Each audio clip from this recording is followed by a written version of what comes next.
What's going on, everybody? Welcome back. Look, I'm back. You guys are back. Will English did all of this in the back line while we were getting ready for this broadcast. He fixed all of the issues that we had, so a huge shout out to him for that, of course. But we're jumping into a brand new game with two teams that, honestly, I haven't heard much from recently, right? I don't know how they did in week one. I don't recall them making it to finals last year. I'm not positive on their playoffs, excuse me. So I'm really excited to see what these teams are going to be doing with the new slate. Vincent, I know you've got a little bit of insider information before we jump into this. Just a bit here. Jumping into it, though. Xavier, they were a mid-table team towards the upper end, I think, by the end of the season, but it was a struggle to get there, if I'm not mistaken. This time, though, they're starting out with a 1-0 lead here, and it is Butler, who are also 1-0, but that is due Georgetown, because they had the forfeit win against Georgetown. Yeah, Butler, they get to put that one in the win column, but, you know, it was a forfeit win. So we're going to see what comes out. And actually, now that I'm looking at Butler's roster, I do recognize these names a little bit more already. Astru and Kai. I don't recognize the name Munch, though, so I'm curious what they're going to be bringing to the table. This is Butler's second year here in the EGFC. And if I'm not mistaken, Vincent, correct me if I'm wrong, they just recently, their captain graduated? Yes, that's right. 3 years, or rather 4 years. Captain graduated out, and well, that's definitely been a tough one, but they've said that they're absolutely dominating here, and they're really getting to know each other as teammates. And honestly, Rocket League, almost more than any other game, is team synergy important, right? You can't be playing as three individuals. You need to be playing as a team of three, coordinated together, moving together. Call-outs need to be on point. We've actually seen that a couple of times throughout the evening, right? As the call-outs were incorrect, we saw some team collisions or some miscommunications that honestly ended up costing some teams a couple of games. So we really want to see a lot of team coordination coming out from Butler, and the synergy is as strong as they say it is. I think we've got some good things in line. Oh, man, what a bump that was. Xavier nearly falling to that, but nonetheless, a clear comes through. And it's just over a minute, or approaching, I should say, a minute and a half into this game, and we're scoreless still here, Settlins. It's an interesting situation. Yeah, so this is, of course, I'm going to bring up what I always do here in Game 1. This is what we like to call the feeling out period, right? This is where the teams really like to go neck and neck. They get to decide who's going to be that proactive team, who's going to be that reactive team, who's in the front line, who's in the back line, so on and so forth. And these teams are really getting ready to go. And already almost 2 minutes off the clock. I think that feeling out period is coming to a close. So one of these teams, I suspect, is really going to kind of turn it up to 11 here. Well, the heat certainly going to be turned up here. It's now Xavier on the attack. But Butler doing a good job, and that's a good clear. It's a 50, though. And, well, back and forth we go. Yeah, we're just stuck in that back and forth game. Astru with the first real shot on goal I think we've seen so far. Now Mo is going to be able to get it out of there. Munch with that re-engage, keeping ball control in favor of Butler. That slow burn comes through. Astru with the goal. There it is! Off the defender. Astru picking up that first shot for Butler. Xavier, they're going to fall 1-0 just shy of halftime. Yeah, Astro doing a fantastic job here. Look at this placement. Oh, man, I feel like a broken record on this point today, but we've had some fantastic shot placement, and that is Butler just continuing that trend on the broadcast to pull up the 1-0 victory. Yeah, I mean, we've had some really calculated, very impressive shots, and we've seen some lucky shots, but Valor there, not going to be quite that lucky. Just some great gameplay coming through out of that center field. Let's see, I think it was past, two defenders. Butler, they just weren't able to keep up fast enough. Yeah, I don't think Munch was actually expecting a shot on target there. With the MB card, by the way, looking nice. Regardless, yeah, I don't think he was expecting it, and unfortunately, that just means Xavier with an easy answer to Butler's early goal. Yeah, that's going to be great here. So basically, we just spent our time doing literally nothing in the first half, but in the second half, both teams really kicking it up a notch. Like I said, that feeling period coming to a close. Some great engagement here, down to 2:20, so only 135 seconds left on the clocks. But might be Xavier, no, that double defense coming through. Butler, they've been able to keep it tied up 1-1. Tied up for now. 2 minutes coming across the wire. It's been Xavier on some fantastic defensive balls, but honestly, okay. Wow. From that angle, that's impressive from Kai. What do we talk about? Those impressive shots. I mean, Kai just incredible follow-up, knocks it in. Yeah. Over, past two defenders again. Butler, that was a chef's kiss play. It was, and I mean, Kai just in position, doesn't need to really have a lot of power behind that shot. Just, right. Redirecting the ball and using the power that was already there in order to take out a victory. So Butler up by one once again, as it's about 1 minute 50 on the clock. Yeah, minute 50 on the clock. Butler, they've found that lead, that numbers advantage, so to speak. Broseph goes for, I mean, the game considered that a shot on goal. I don't think it was, but, you know, the game knows best. 100 seconds left on the clock. Now 100 seconds separate Butler from winning game 1 in a 2-1 fashion. I wanted a game 4 all day, and from what I've seen already, these might be the folks to give it to us. Certainly been the closest opening game of our games today, and what a nice victory there. And Broseph on the follow-up. Wow! Fantastic for Valor. This is talking about being on point, being aggressive. That's what we're talking about. Aggressing forward, finding that that one touch that dislodges the defense, and then knocking it into the goal off the back of it. Absolutely. Time and time again, these teams look like they're going to really start running away with the victory. Like somebody's really going to run out and take the lead, but then it's immediately stolen away every time. We've yet to see somebody really hold a lead. It's constantly up one tied, up one tied. And now, with only 67 seconds left on the clock, one of these teams has got to win one way or another, and Kai might be the one to help Butler do just that. Now with his second goal here in game 1, this is just quality stuff. Plays it around the wall rather, and finds the angle. But these angles, well, are going to have to be even better here for Xavier. They're going to pick up a victory. They're down by 1, and never mind. That's tied 3-3. Oh my goodness, just it feels. I think I've kind of cracked the code a little bit. Nobody can hold the momentum. Nobody can hold the aggression, right? It's constantly, we talk about proactive and reactive. Neither of these teams get to be proactive because everybody has to be forced into this reactive play style. Now, 60 seconds left, 3-3. This is the highest scoring game we've seen so far that wasn't completely one-sided. And off the kick, it's Astru picking it up, bringing us our 7th point, the 4th one available for Butler. Outrageous. This shot is so fantastic. I don't even know what to say about it. It's just so I think outrageous well is a good word. Placed. And yeah, with that, Butler up by 1 once again, but that's rarely lasted long. I mean, can we even say rarely? That hasn't lasted more than 20 seconds True. up to this point. I mean, it has just been time and time again. We've seen these teams come through, constantly tying things back up. Now, 42 seconds on the clock, 4-3. It's going to be all about who finds that next opening goal. Indeed, as we look towards the back end of this thing, 30 or so seconds, but that's another goal. Though I'm not sure who was my, well, I'm back. Okay, there we go. Apologies, lost our little feed there for a moment, but it's actually Butler to take it, and not sure how it happened, but that's a 2-goal victory for the first time. Yeah, what a weird thing to say. A 2-goal victory for the first time. This has been so back and forth. 1-1, 2-2, 3-3, but now 6-3 as Butler has chosen the last 30 seconds to really run away with this series. It's crazy how close it was and how quickly Butler slammed the coffin down. I know, they literally, Xavier's like knocking on the door. Hey, is anybody home? They peeked it open just a little bit, and Butler has slammed it straight back into their face. Yeah, absolutely. For absolutely no reason. And, well, Xavier's, they're reeling at the moment, but it's 22 seconds on the clock. No way they could get 3 in this time. I mean, to be fair, we just saw Butler get 2 in 10 seconds, right? True. I mean, so it's close, but I agree. Now that we're down to that final 10 especially, you know, it was hopeful of me to think that to begin with. So this is going to be a great level of progress coming out. We're seeing it in favor of Butler. Yeah, that's going to be it. Butler, oh, okay. I love the sportsmanship to just let the ball hit the ground. You knew it was over. You're ready to take it all the way into game 2. And I talked about, you know, I want to see that game 4. I want to see that progress come through. But Butler, they just like unlocked their 6th chakra at the end of that game. Like their non-sponsored gamer liquid like really activated there for the final minute of that game. They found 4 in less than a minute, I think. Outrageous. Yeah, I mean, definitely impressive. There's no doubt about it. But also Astro, the hat trick. 3 of those goals going to them. Fantastic look there from what may end up being a star player. To be fair, don't necessarily know, but I mean, really impressive. Also, to talk about just a little bit regarding Xavier.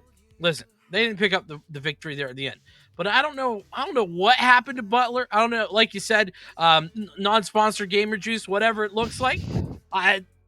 I don't know if that's what it was, but whatever they're doing, they need to keep on going because they just turned up at the very end. It was out of nowhere. You were right. 1 minute, 4 goals. easy as pie, Yeah. I guess, if you're Butler. And it's crazy because it didn't even feel like Butler playing with their food, right? It didn't feel like they were like, No. oh, like let's let them score a couple. Like, no, the Butler was fighting for it. But all of a sudden, in that final minute of the game, they just like remembered how to play Rocket League, I guess. They came out so strong, so impressive, and honestly, jumping into game 2, if they keep that up, this is destined to be another 3-0. Yeah, and granted, remember, that was still game 1. So, I mean, in Yeah. all fairness, you could be talking, some warm-up, a little bit of this, a little bit of that going in to, what was happening in the early game there, and then by the end, Butler just kind of found their feet, got warm, and got going. Yeah, they have got going indeed, my friend. They are just doing an incredible job so far. Now, almost Valor there, looking for just that, trying to give Xavier a great startup, going for that reset as well off the crossbar. Here it comes again, that tertiary try, that third attempt coming out from Xavier. Stuck in the corner, Kai finds the disruption, steals ball momentum away, and clears it down toward the goal of Xavier. Butler, they are looking to put this first point away, but Sir Brosif, the name that I feel like I've said 1,000 times before, are trying to make a world of difference here for Xavier. Yeah, Brosif certainly has been a big player for Xavier. Has really done a fantastic job of being a difference maker. But right now, well, it's mostly just a back and forth. A minute in, no goals scored. This is very reminiscent to the beginning of game number 1. Yeah, so I mean, was there truly any feeling out period, or was this just simply the way these teams had to engage, unable to find the aggression that they've been looking for up to this patience. point? But both teams, with this patience that you were just kind of talking about a moment ago, this feels like each team is adapting, but they can't stop because the other team is adapting, right? We're just pushing this so far to its limit. Now Astru has to get super careful, trying to find their way out of it. It's going to be Mo coming around, trying to help out Xavier find that goal, but instead it's cleared out by Butler once again. Brosif, perfect place, right time. Still hanging out at that 0-0 lineup. Yeah, nice clear initially. But Munch gonna knock it down. Butler up 1 game, up 1 score in game 2. And you can see just a nice little handoff. Nobody's really in position. You thought that, I forget who it was there, you thought that the defender for Xavier was going to be able to clear that away. And I think that's why nobody was back. But Butler take an initiative, swing, and they pick it up. Yeah, they have picked it up indeed. The momentum once again in favor of Butler. And I'm thinking that may have been Munch's first goal. I don't remember seeing them score yet. If it's not their first, it's their second. That much I'm sure of. So Munch making an appearance, getting that level of hyper-aggressive that you love to see, really helping out the team do exactly what they need to. Sir Brosif, though, with the help of Mo, they just walk that one in. Okay, so this is really unfortunate. I think this goes on the lucky tier, all right? Just barely edges against Mofansky there. And because of that, Butler can't read the ball. Their read was entirely wrong. It got redirected. And it was the slimmest of margins that Mofansky hits that ball. So I don't want to call it entirely luck-based, but definitely the bounce was big lucky. Yeah, sure. I definitely think perhaps it was lucky that Mo was there, but I do think Sir Brosif had that one, or Sir Broski, whatever it is, I don't even remember. I think they had that one lined up, but who cares anyway, because Butler, they've got something to say about what just happened coming through there. Some great aggression in the blink of an eye. Again, we're looking at such a similar scenario, tied up 1-1, and then all of a sudden, one of these teams going to keep taking the lead. I feel like we're going to get stacking up these points once again. Yeah, and that is a scenario, right, where we can't even finish talking about the analysis of the prior goal. Butler already answering back. That's where they're at. That's the mindset that they certainly have had and continue to have. It's quite impressive. Yeah, no doubt about that. These teams, one of my favorite things about the EGFC is I don't think I've ever seen a team not give their 110%. And I feel like you don't see that everywhere, right? But every single team in any of the games that I've worked with here in the EGFC, they give it their all until that final buzzer, until that final moment. And every team we've seen so far today stands up for that exact same thing. Now, Mofansky goes down early, but somehow still counts the shot on goal, even though he was out of the fight. Oh no, the slow roll. Kai has to go for that heavy commit. Able to pick that one up. It's going to be a great opportunity here for Butler to turn that momentum. It's going to be Munch on the side, but Sir Brosif already there to interrupt. A good breakaway. Never mind. I was saying a breakaway, but nonetheless, these midfield plays have been sort of a scenario where nobody has really been able to be dominant in it. It's been back and forth, and that's a wide open goal. Every time we say it, every time we talk about somebody not scoring well or not a great kind of turnaround, they hear us. I swear they hear us.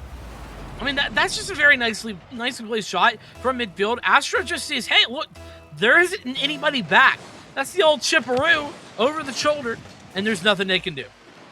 Oh man, speaking of nothing they can do, Astro here is going to be going a little bit hyper-aggressive. Goes for that backspin, trying to get some momentum there for the team, but instead, Butler, they get to keep the momentum moving forward. Oh, actually, going for a bit of a long play here in center field. Xavier, they've got the numbers advantage currently, but a great disruption from Sir Broseph there. That could have very easily been that 4th point for Butler.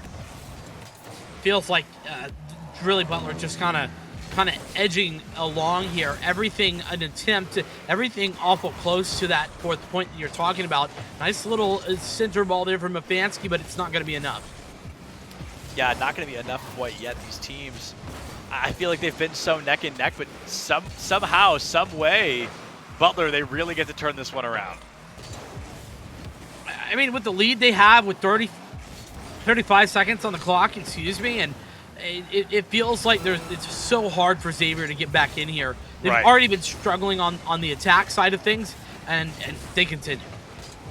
Yeah, absolutely. It has just been, it feels like every time we get to a certain moment of success, a certain level of success, so to speak, Butler, they find it, they just take all the success. They don't share with Xavier when they get down to the final moments. When we break down kind of the logistics of it, it's always this last minute the team starts to shine. And now it hasn't been the offense this time, but the defense has been very strong from Butler in this final minute. It's almost like they play at 90% until those last 60 seconds, and then they kick it all the way back up.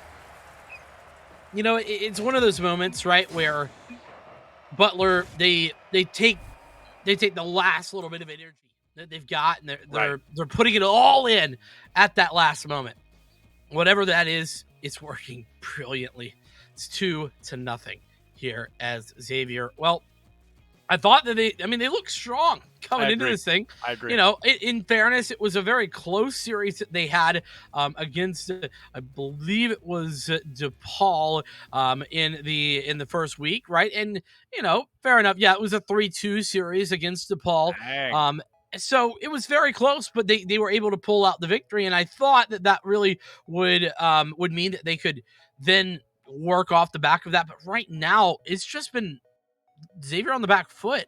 I don't know precisely what their biggest problem is, but one of the big things to note is that they've got to figure out a way to shut Butler down on their offense. Their scoring potential is just so high.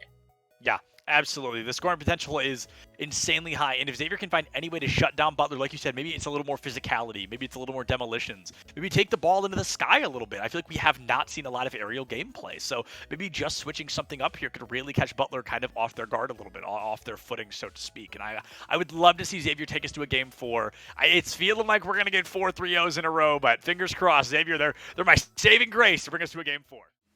Well, I mean, listen, the good news is if we don't get a 4th game, we got plenty more Rocket League to go today. True. Just the same amount of games as we've had. Already going to be a goal. Butler! And it's Astro. Had a hat trick earlier on. Has been playing incredibly well since. I think 2 in the last game, and already started with 1 6 whole seconds in. This feels like one of those games where like nobody else is getting to play, right? It's just Astro all day long so far. It's just goal after goal. There really was some momentum from the rest of Butler earlier, but so far, I mean, Astro is just tearing up the battlefield. A one-man army, it feels. I mean, Truly. In fairness, it's not just one player playing. You know, Astro definitely helped out by the teammates there, but nonetheless, a fantastic, at least goal-scoring one-man army. Yeah, at least when it comes to goals, it's a one-man army, but I have to agree, the rest of the team so far, I mean, they're just feeding right into Astro's hands, right? That's exactly what they need to be doing. And we always talk, oh, was that? Hold on. Let's watch that back real quick. Yeah, I think I saw what you saw as well. Let me just double check here. No, okay. Nope. Okay. I thought that was an own goal at the end there. I just barely missed the clip, and I thought Butler put one away on themselves. I thought the same, but no, it was just a very nice little move there by Broseph. He talked about the aerials, and that was a nice little aerial move to give the tied game back over here with just under 4 minutes. Yeah, 4 minutes remaining. We're already tied up 1-1 and what could very well be the final game. But Butler, they've got to win it first, right? If Xavier wins this, they take us to that coveted Game 4. Now Valor, speaking of the devil, Xavier looking to win it. We talked about wanting more aerial gameplay, and there it was. Valor juggles that ball across the entire field, puts it away in goal, bringing Xavier up 2-1. Yeah, just really good touches, really good aerial control, and fantastic movement. Xavier, they've got a lead here, and this has been a rarity. Butler usually the one in control, not this time though. Yeah, definitely a change of pace coming out here. We've seen so many times Butler, they found the momentum and they got to kind of run away with it, right? So if Xavier never allows them to find the momentum, forces them to constantly play to what Xavier wants, if Xavier becomes that proactive team, I think they win this. I think you're right. I mean, I think there's definitely that possibility. Xavier, they've been good at adapting, and adapt they have been. Yeah, their adaptation has been on the spot, just incredible, both forward and back, above and below. Like I always talk about, the physicality of Rocket League is such an important thing. And Xavier, I think they could still be getting a little bit more physical, right? I feel like they're still playing a little bit on the slower side in terms of offense, but you know, if they find the goals, that's what matters at the end of the day. That's exactly right. The goals do indeed really win you the games, obviously, is, well, another midfield battle going to continue. The long ball feels like Xavier, they've been forced back a little bit here in the last 30 or so seconds. Absolutely. There's been a lot of back and forth here in Butler. It's interesting because going into this Game 3, and of course, I don't know the players, so I don't know if they're doing this, but you'd expect players to go in with like a bit of a hubris, right? Almost a bit of a confidence. We won the last two, we're only one away, and now Xavier, perhaps they're capitalizing on that. I just think they're looking cleaner here in this game than they have the other two that we've seen. I feel like they're really starting to wake up, that esports factor really kicking back in. 110% Xavier are looking better. They have been looking better, and there's an even better clear there by Valor, but it's, again, short-lived. That's been, I think, the difficulty here for Xavier the last minute or minute and a half. Is their clear is a little bit lackluster, only going towards midfield before they've been rebuffed in towards their own side once again. Now 2 minutes left on the clock, and we're in that scenario where Xavier doesn't have to score. They just have to make sure Butler does not, right? That is, it's so simple sounding, and I know that no collegiate player is ever going to not score if they have the opportunity, but it really comes down to Xavier. They just have to play their 110% defense, right? They just need to become that stone wall, that iron wall, if you will, to really keep themselves alive. Butler, I think, I don't know, the odds of us going the rest of this series without at least one more point, it seems unlikely. It does, doesn't it? Considering the amount of points scored prior to this. Exactly. You know, minute 20, it's not that long, just 80 seconds, so possibilities do indeed abound. That might be the reality. It's another clear towards the Butler side. It's met by Kai. 65 seconds remain here. Xavier, they're trying to play that defense. They're even looking for the third goal to give themselves that 2-point cushion here in the final 60 seconds. But the final 60 seconds is where we saw Butler tear it up every game so far. And it begins once again. Astro coming out, able to find that second goal for Butler, tying things back up 2-2 in the final 60 seconds of the game. Yeah, as soon as you said it, as soon as it ticked under that 60-second margin, Butler turns up, and they turn up big time. 55 to go here in Game 3. Oh my goodness, it's down to the wire. Down to the wire, I think is the perfect way to put this, right? Xavier, they are desperate. They want this round win like they want their next breath. They are trying to win the series. They are trying to force us into that Game 4, maybe into Game 5, but of course we have to get there first. Who knows? Maybe we have the first overtime that we've gotten to see all day. Yeah, and this would be the start of a reverse sweep, but with 30 seconds left, OT, like you were talking about. Ooh, it may be on the cards. What? We've seen magic happen, and we can see it continue here. I would love to see in overtime, honestly, because that's when this game is obviously at its peak of entertainment, peak of interest. Yes. And Munch almost just got a goal beyond the grave. Valor was just barely able to show up in that time. 6 seconds remain, and of course the overtime, I believe, will start as soon as we hit 0. So we're going to have to see what is brought to the table here. And the ball does have to touch the ground first. I always forget that. I don't know why. But now Kai coming through, trying to spike it down. Perhaps Munch goes for the shot, but nobody's there to catch it. Everybody reset into that overtime, tied up 2-2. This next shot decides, is this the series or will we see a game 4? Sudden death, and indeed 1 goal to just determine them all is Xavier looking for it, but it's cleared once again. Oh, I hate when teams clear in front of their own goal like that. That was a prime opportunity for Butler to score. Now, luckily enough, nobody had the boost. Nobody could get there fast enough, but talk about prime opportunities, no!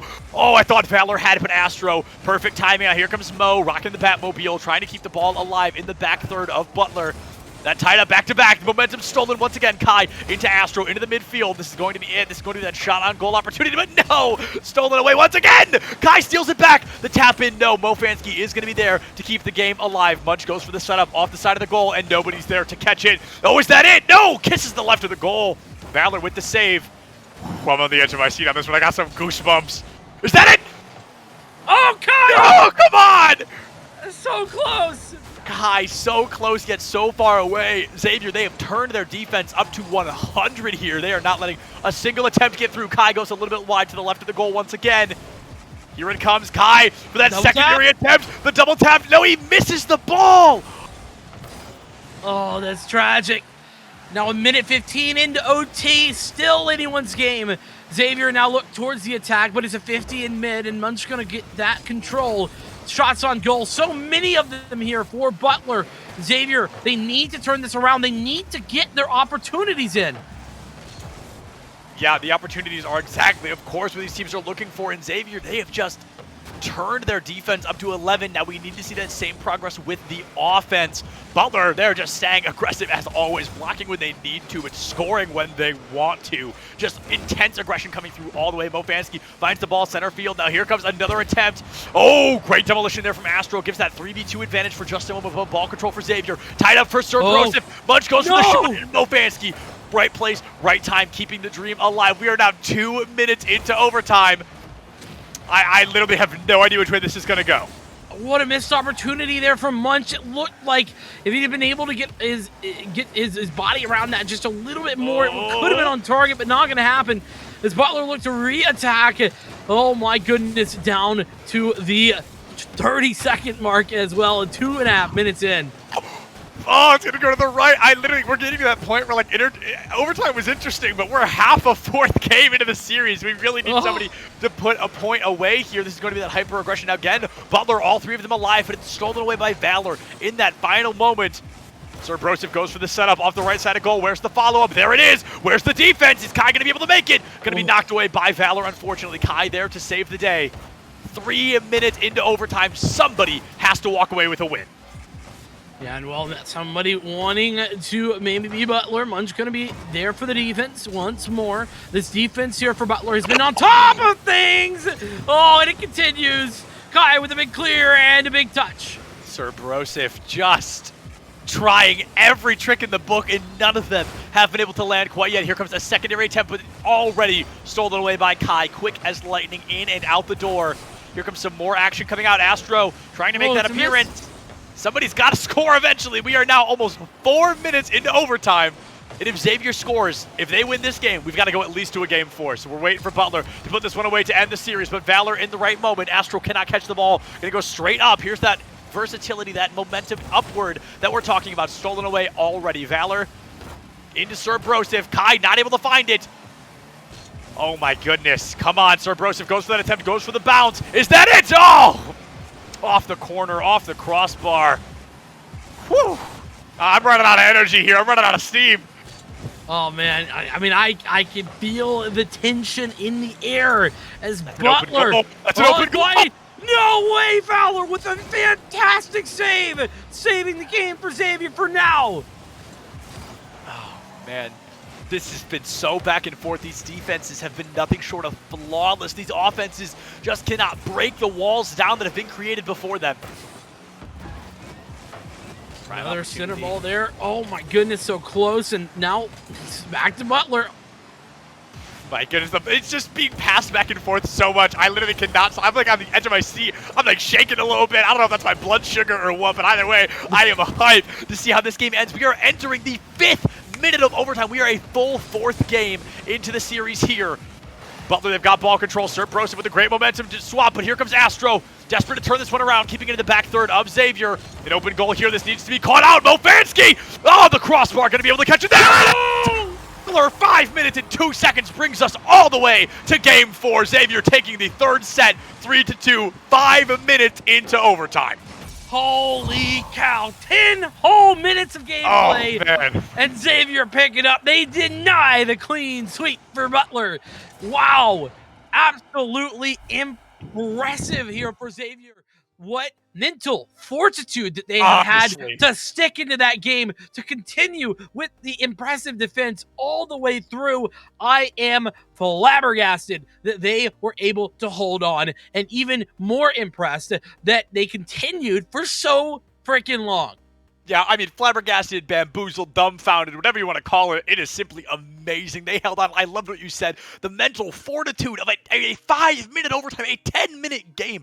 Double what they expected going into that. They almost lost. They were able to cling to hope for an additional 5 minutes and force, for the first time today, not only in overtime, but a game 4. I'm so hyped. Xavier, they have found their chi. They are ready to come in swinging, and I think Xavier can take us all the way to a game 5.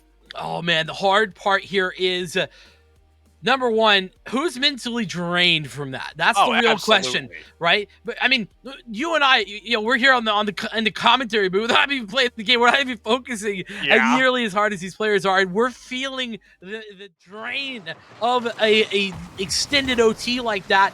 Is it going to be Butler who has run out of gas, or Xavier? Have they refilled the tank? Are they back in business? Is this the beginning of the reverse sweep? Well, we're here to see it. Game number 4 is underway. Yeah, get those brooms out, folks. Keep them around, because there may be a reverse sweep on our hands. And I also want to talk about real quick that last game, there were 11 shots on goal from Xavier, 17 from Butler. So so many attempts of shots on goal there. Butler really trying to remain in the driver's seat in terms of aggression, but really Xavier, I mean, they are really giving Butler a run for their money at this point. Yeah, that just kind of goes to show you the Xavier defense and how fantastic it was. But this time, they threaded that needle much through the defender.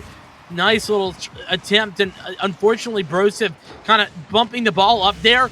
It wasn't on purpose. It was an attempted clear, but it was an unfortunate scenario because that does set Butler up for a fantastic look. Yeah, I mean, a fantastic look indeed. And you've got to wonder, is Xavier going to be able to make this all worth it, right? They fought so hard, a 5-minute overtime. They forced a game 4, but Butler already finding a goal that early. The momentum out in favor of Butler here. Serbrosian able to block out that second shot, keeping the score only separated by 1. But Xavier, I mean, they've got to win this one. They've got to make it all worth it. That they do. We talked about mental fortitude, and here's where it comes so clutch if you are able to stay in there. Good communication there on who's going to grab that ball, but a nice rebound means that, this could have been a goal. Wow. But a nice clear happens. Yeah, an incredible clear at that. And I know some of these players, we're talking about mental fortitude, I know some of these kids are out there doing finger exercises before they pick up this controller, so they've got to be the physical end of this. It's got to really start getting to them at some point or another. We're here in game 4. We had a 5-minute overtime, so we're basically in game 5. I mean, this has just been such an elongated series that I'm not sure anybody expected going into this. But now, 2 minutes out of game 4, Butler finding themselves up 1-0. Honestly, I'm not ready to say this game goes either way until those final 60 seconds. It's hard to say, and especially those final 60 seconds being as impactful as they have been. But Xavier, they've yet to answer the call just yet. Now, granted, they've had some good opportunities, and there's another one. And it's going to go through.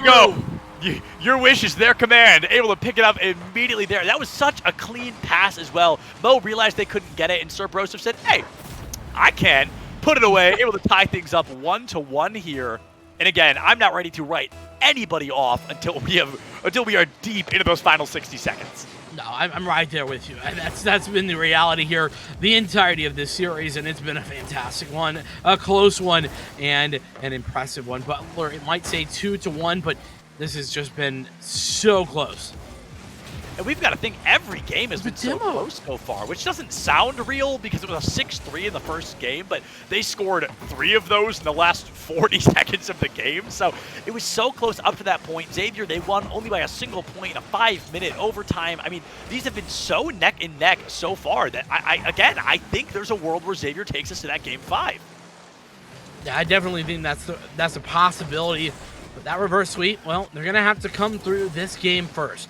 Nice little dodge there by Munch, but it's going to be answered by Valor, meaning that Xavier are continually pushing forward, looking for these aggressive touches. Yeah, these aggressive touches, I think, are exactly what these teams are going to be looking for in an attempt to succeed. Butler is currently kind of in the driver's seat once again. They've really found themselves in the lead. Broseph chooses not to go for the engage. So great, we can see the team communication there, right? They must have known Valor was behind them. So we see some great progress and some great communication coming out from Xavier so far.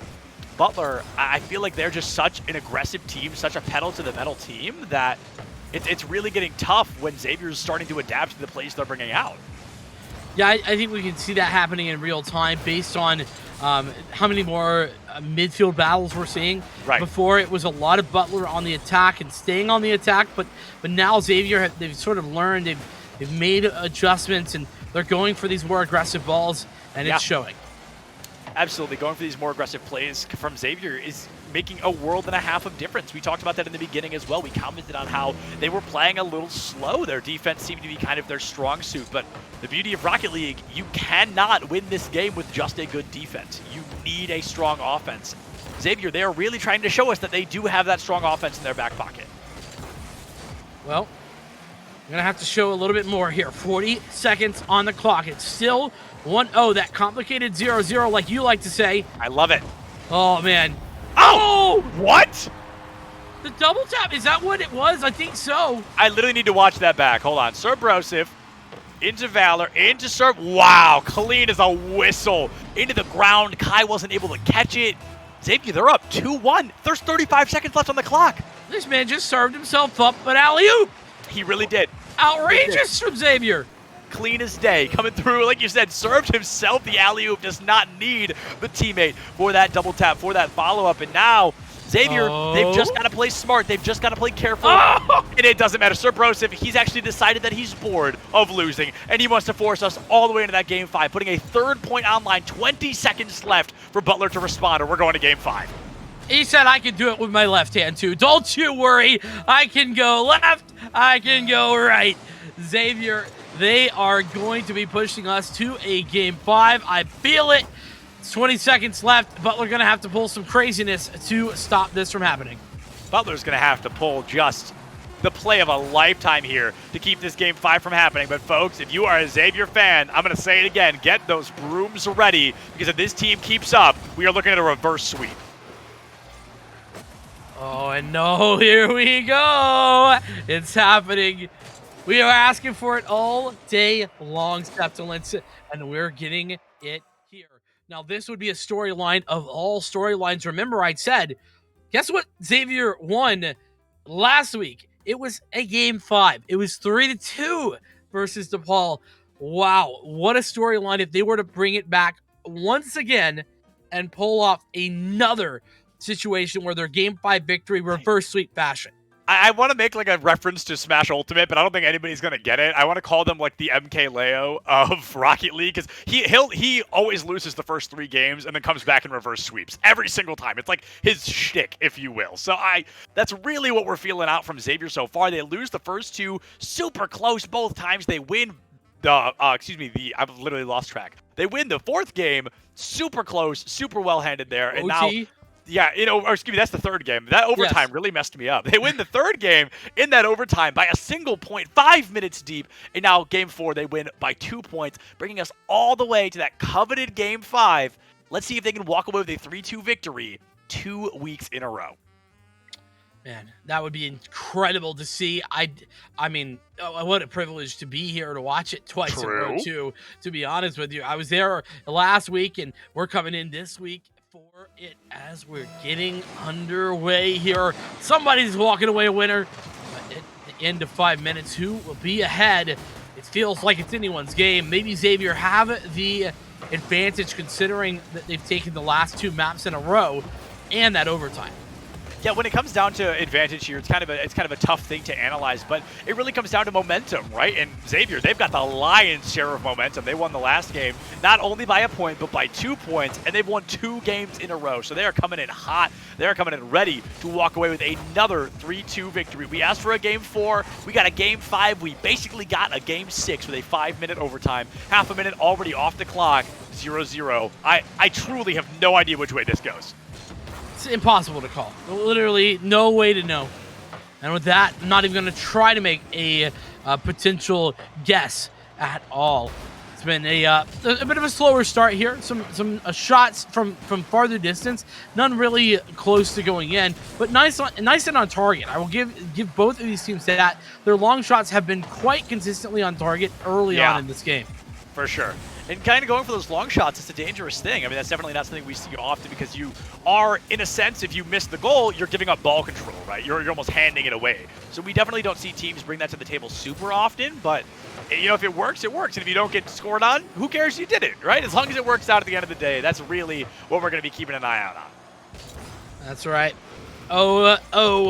Big Fat Goose Eggs still here with... Oh, a nice attempt there. Astro nearly did it all on his own, but not going to be. And again, it feels like there's a lot of ball chasing going on where it's sort of back and forth, everybody trying to make an individual play. We haven't seen this in many of those combo plays that we were so used to seeing from Butler earlier on. That was a good attempt at one, but it doesn't go through. Yeah, I think you're spot on. We really have not seen that same level of team coordination, team communication. It's almost like it was handed off to Xavier, right? Because I feel like they've really picked up that torch, so to speak. Their team coordination, their improvement as a unit has really started to show in these later games. And I think that is by no means an accident. Well, I mean, it's clear to me that they are evolving at a rate of knots here, Xavier. And again, a nice little clear, going to be met by Munch, who's been so good there in the midfield on that defensive touch. Yeah, and right now, there's a world where this ends in a separate halftime. I mean, we might go into another overtime here. We're in that half. Nobody's scored yet. But again, that final minute is always the one I'm keeping an eye on because that seems to be when Butler really turns it up. Oh, the attempted double tap there, Broseph. It's sort of been his signature move, hasn't it? He's got about 3 or 4 of them already, 2 of which in the prior game to put Xavier ahead by 2. But nonetheless, shots on target, but going to be cleared by Mofansky. This has been so close, and I cannot believe it's still tied. 0-0. Yeah, the fact that it's not the fact that it's tied, the fact that it's still tied 0-0 in Game 5. We are literally waiting for anything to happen, and we almost got our wish right there. Unfortunately, it's going to get knocked out. Still a minute 45 left on the clock. I feel like I'm at such a loss for words with the roller coaster of emotions this ride has been up to this point. I mean, my emotions don't know how to feel. I'll tell you what. Butler trying to get control back once again. It's been a good run for them, the Xavier side, but once again, the clears go through, and it feels like those 50-50s in mid are just going one way or the other, and they're consistently now going towards Butler. Oh, we saw the attempt. An attempt was certainly made there to really turn things around, but unfortunately, attempts simply do not matter unless you're putting it away in that goal there. 60 seconds left. We are hanging out at 0-0, but this is the time where Butler always turns it up to 11. Let's see if they're able to do just that. That was a big miss right there. Not going to hit that touch. Fortunately, saved by Kai. So another opportunity as Astro comes around the backside, and oh my goodness! Wow! Not able to get there. Let's take a look again. Kai, Mofansky, there's no way that he expects to get this as a goal. Yeah, no. Astro could have been there, but cannot quite get a touch to just push that ball a little bit further out to the right. That was... There was so much that could have gone wrong there for Xavier. There were so many things that needed to play out perfect, and I don't know how they did it, but Mofansky did exactly that. They lined things up, they put the goal away, and now Butler, they are 30 seconds away from staring a reverse sweep in the face. What it's looking like. But Butler, they got an opportunity here, 1 or 2, but oh no. No shot. I mean, yes shot, Valor shot on target, and it's straight down the gut. That net's wide open, and Butler, I think they got caught up in needing to score here. Yep. They gave away a big opening, and that is I'm starting to see the Xavier reverse sweep just confirming itself into reality. We always talk about how a team needs to have a strong offense and a strong defense, and I think, unfortunately, Butler may have gotten a little bit too far ahead of themselves, looking for only that strong strong offense, and they ended up losing the series for it.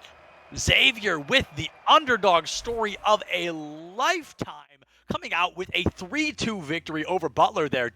I mean, I wanted a game 4. Not only did I get that, I got a game 5. I got a reverse sweep. I got everything on my caster bingo card and more. That was just an amazing series. And Xavier, what a way to end a series. Amazing job. Can confirm I did get bingo on my card as well. And with that, I mean, listen, 10 maps, 2 victories. That's the story of Xavier this season. That's insane. Yes. I mean, it is incredible. What a storyline. What a way to begin a season. Those close victories, they mean the most. And they're definitely going to mean a lot moving forward. It's those types of wins that absolutely just power you on. And oh my goodness, Xavier, I just feel as if they just went into Butler. They yoinked the win straight out of their hands. Butler, they were like just about to put up the trophy, and Xavier in that overtime session just knocked him over a little bit and just grabbed that trophy straight out there. Absolutely impressive stuff from Xavier to pull that off.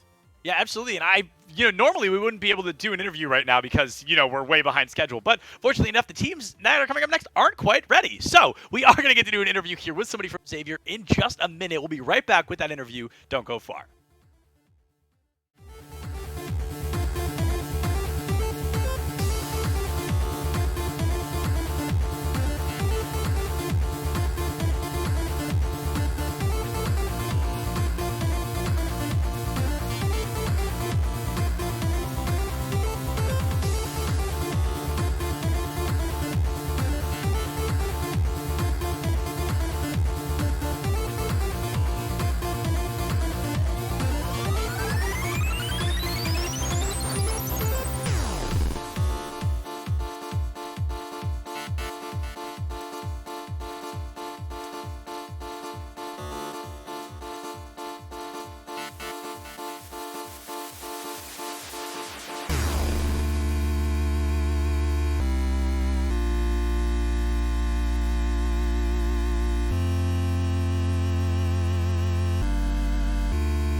Hey, what's going on, everybody? Welcome back. We're going to be jumping right back into an interview with Valor here from Xavier University, coming in off of the reverse sweep of an absolute lifetime, an amazing event that I'm stoked we got to cast. Valor, how do you feel?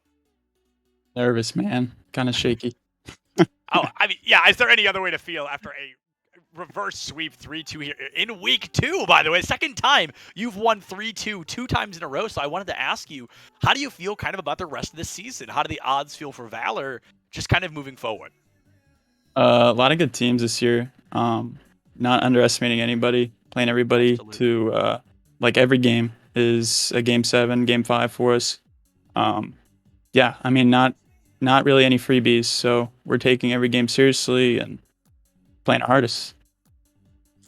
Well, you certainly were playing your hardest today. Very true. There's just no doubt about that. So you guys are down 0-2.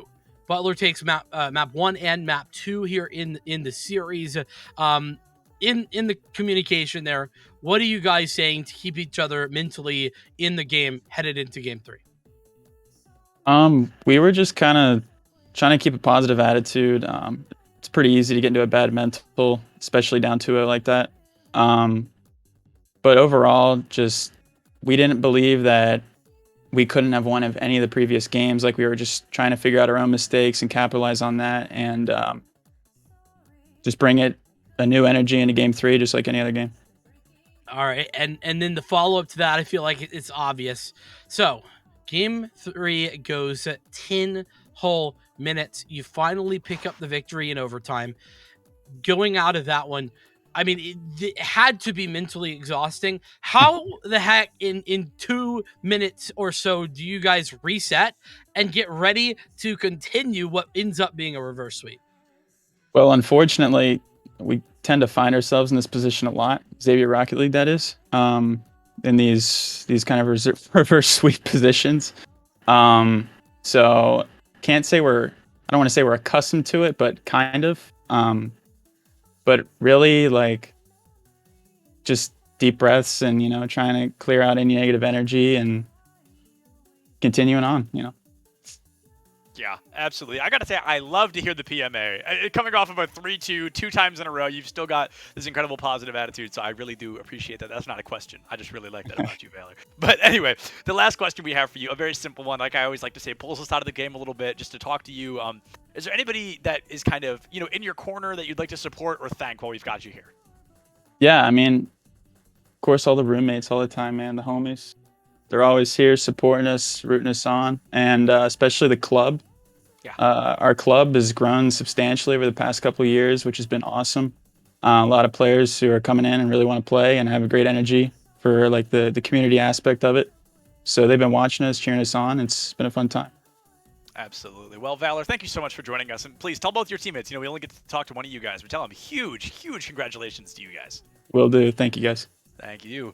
And with that, folks, that does bring Vincent and I's time to a close here tonight. But don't panic. There's more Rocket League left to be played. It's just Vincent and I are leaving. We're going to be replaced by the insanely talented Chef Billy and Bull Skunk. So they're going to be here in just a couple of minutes. But we love you guys all very much. Thank you for watching. Check your posture. Drink some water. Don't forget to love each other. And enjoy the rest of the night. I'll be in chat with you guys.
it seems you wanna stop my dreams.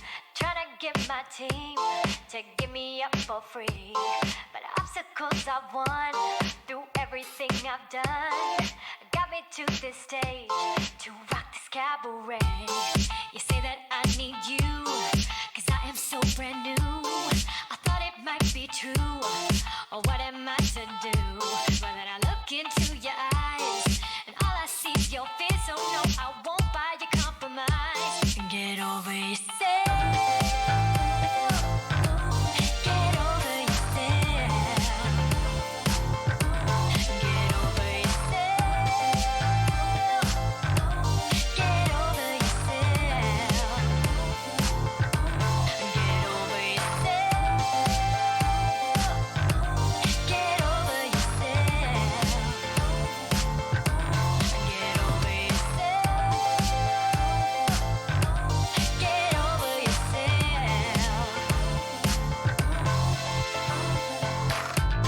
So now you got me here.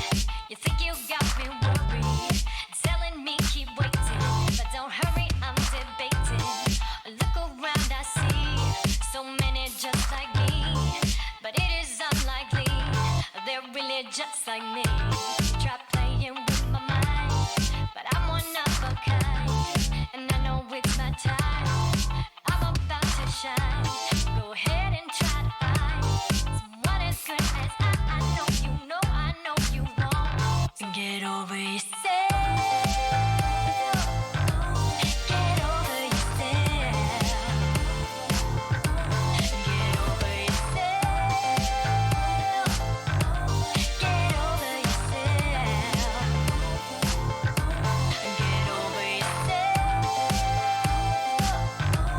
Get over yourself. Get over yourself. Get over yourself. Get over yourself. You try playing with my mind, but I'm one of a kind, and I know it's my time. I'm about to shine. Go ahead and try to find one as good as I know you won't. See, with you or without, I know what I'm about, and I can't go the round to the beat of my own sound. It took me just a while to realize my style was love I had within, and now it's on me for the win. Try playing with my mind, but I'm one of a kind, and I know it's my time. I'm about to shine.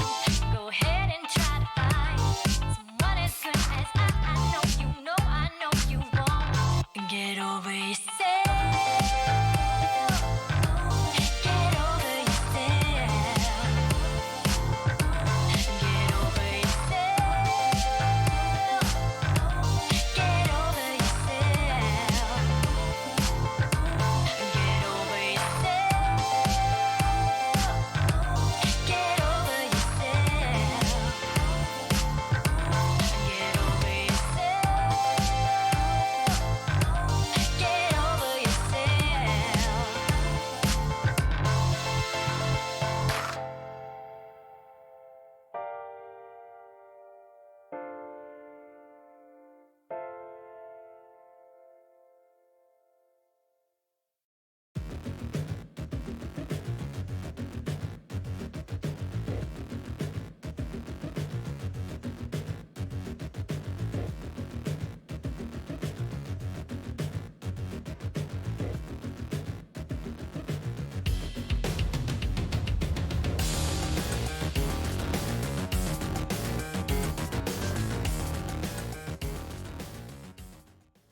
All right, we are here to continue the set in week 2 of EGF Rocket League. My name is Bull Skunk alongside Chef Billy. Yeah, we're here taking the baton from Septilence and Vincent. Nice work from those two to start off the day. Man, what a barn burner of a match we had that last one. Holy cow, going 5, the big 10-minute game in game 3 for Xavier to come back with the reverse sweep. But hey, we are moving on through the day. We got Manhattan College taking on Marist.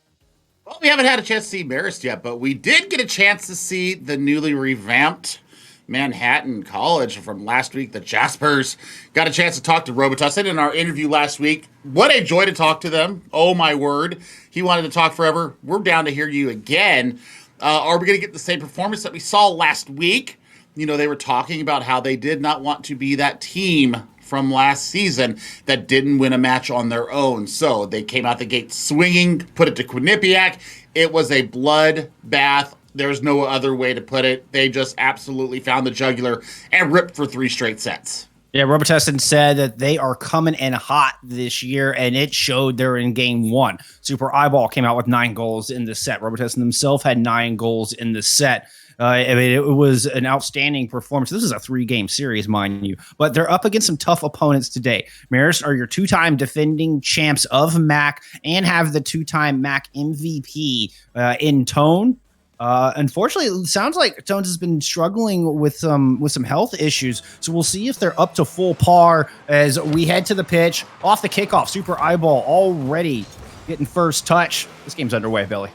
You know, and Cardi was also a standout player. I think I was more impressed with their play, not only out of the back, but also up front with the rest of the squad. So we'll see what they get done here. Early pressure from Maris, though, keeping the ball in their attacking third.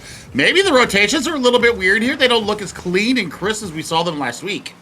We'll call that some warming up time. Just try to get comfortable here in the opening game. I mean, already a couple of great shots from Manhattan College. They're at least putting some pressure on. An opportunity for the other way, though. Maris with the bounce off the side. Ooh, nice move from Robo. Is able to deny the follow-up and drive it down into the orange half. Cardi there to pick up the ball, looking for a touch off the back themselves. This one also denied. Some great defensive play to start off this game.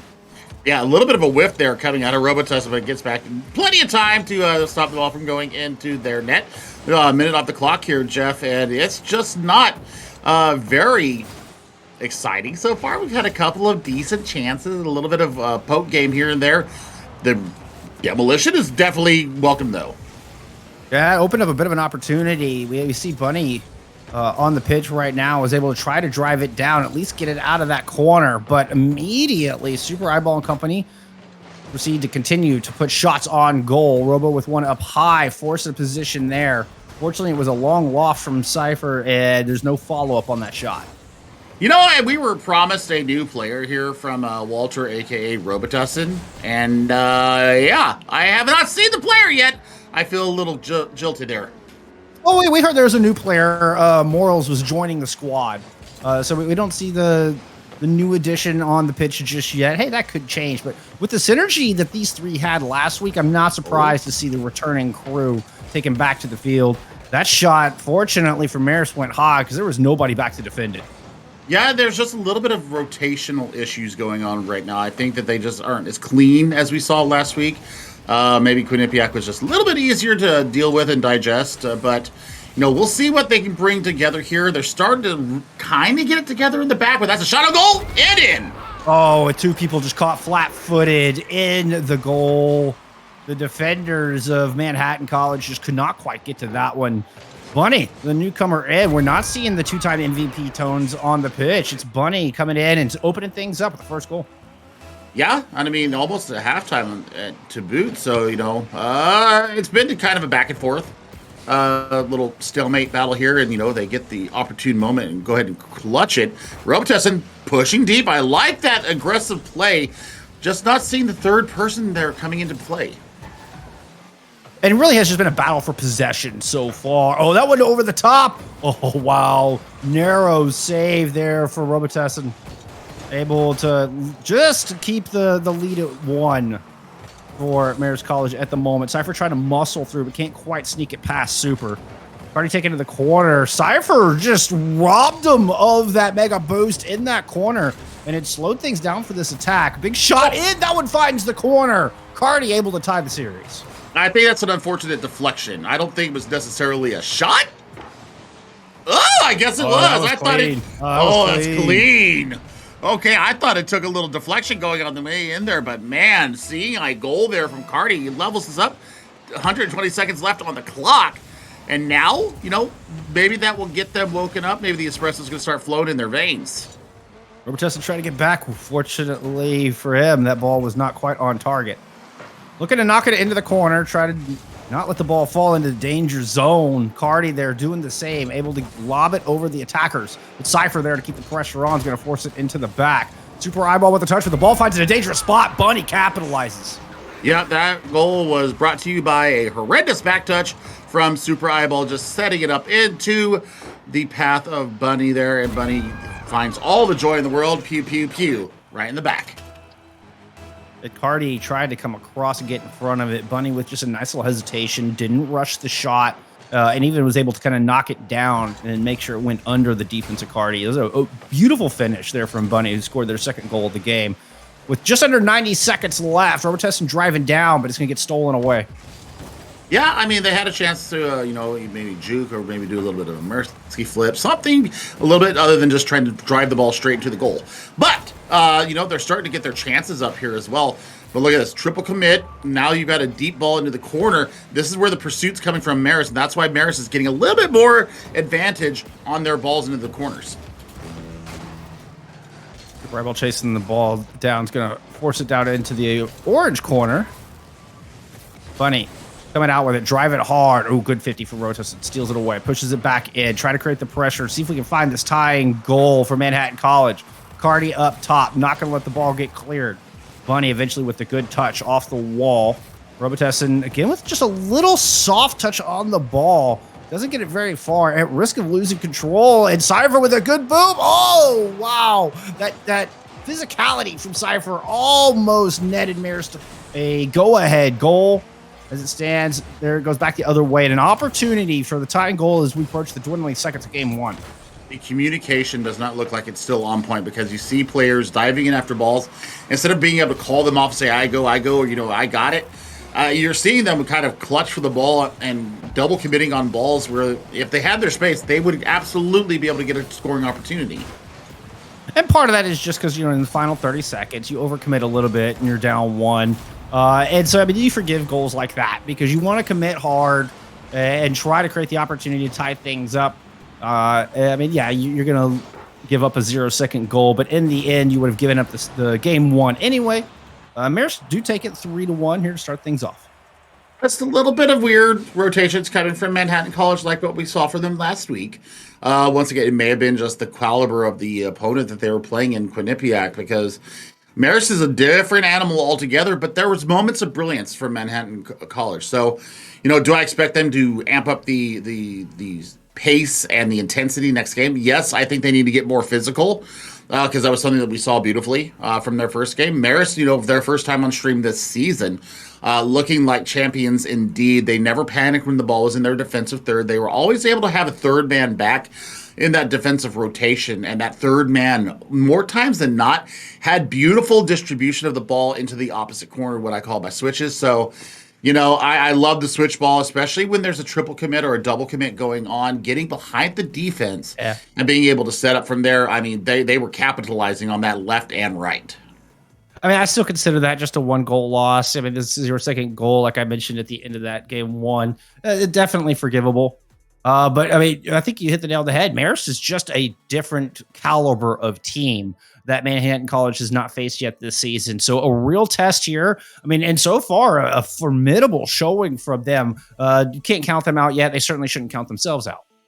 Yeah, they did score off of a laser beam from Cardi. So I think Super Eyeball needs to get a little bit more aggressive with their play. I think they need to get their rotations, decide who's going to go forward and who's going to stay back, because they do need to have a defensive player in the back at least ready to catch any scraps and put the pressure right back on to Maris. But Maris, right now they are just absolutely firing on all cylinders. They never panicked either. So that was the other thing, is that they were very cool, calm, and collected.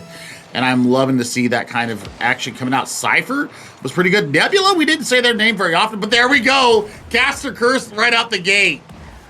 Or Caster Blessing, depending on how you want to look at it. But it means that Manhattan College can't follow up on that clear into the corner. Nebula's going to be the one to get the touch, try to send it back down. We're going to get a little battle in midfield. Super Eyeball with a bouncing ball. Whoa! Sneaks it past the defense. Bunny can't quite find the angle. And Manhattan College open up game two with a lead. Hey, and guess who came onto the pitch? That would be Morals.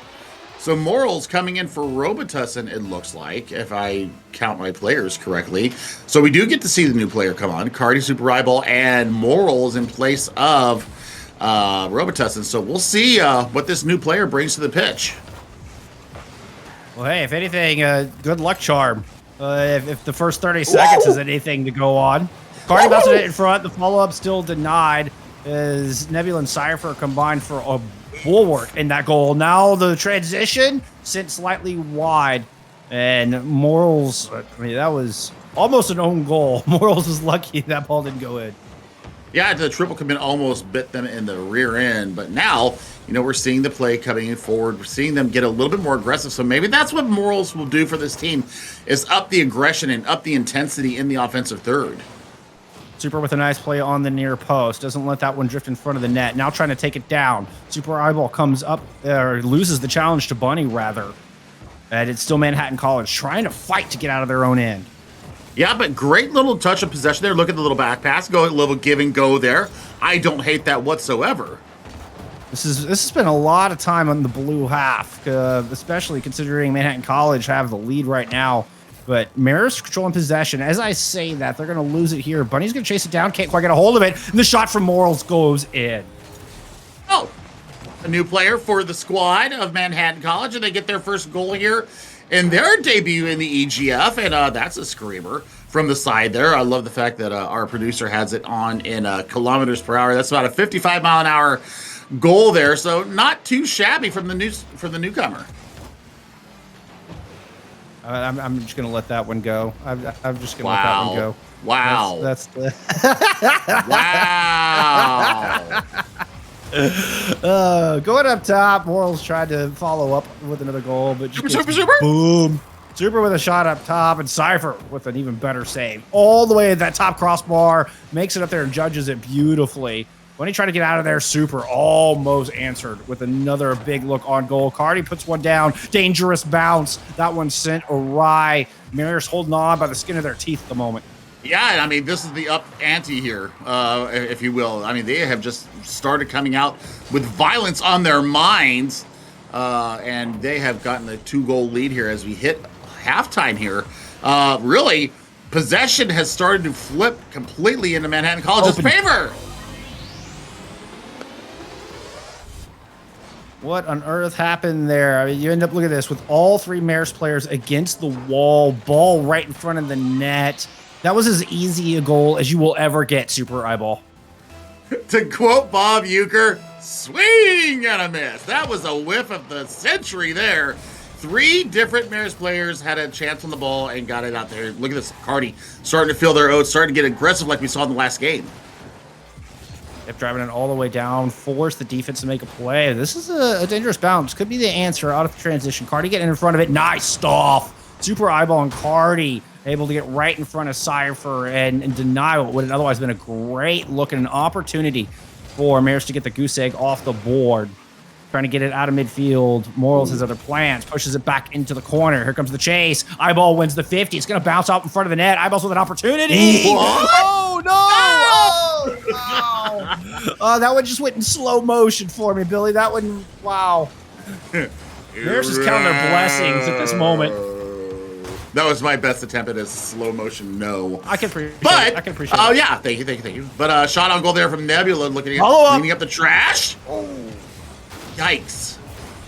And another near miss from Maris. And another open goal for Manhattan as the commit was there all the way in the offensive zone.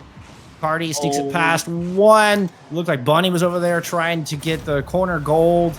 Cypher couldn't make it back. What a great read.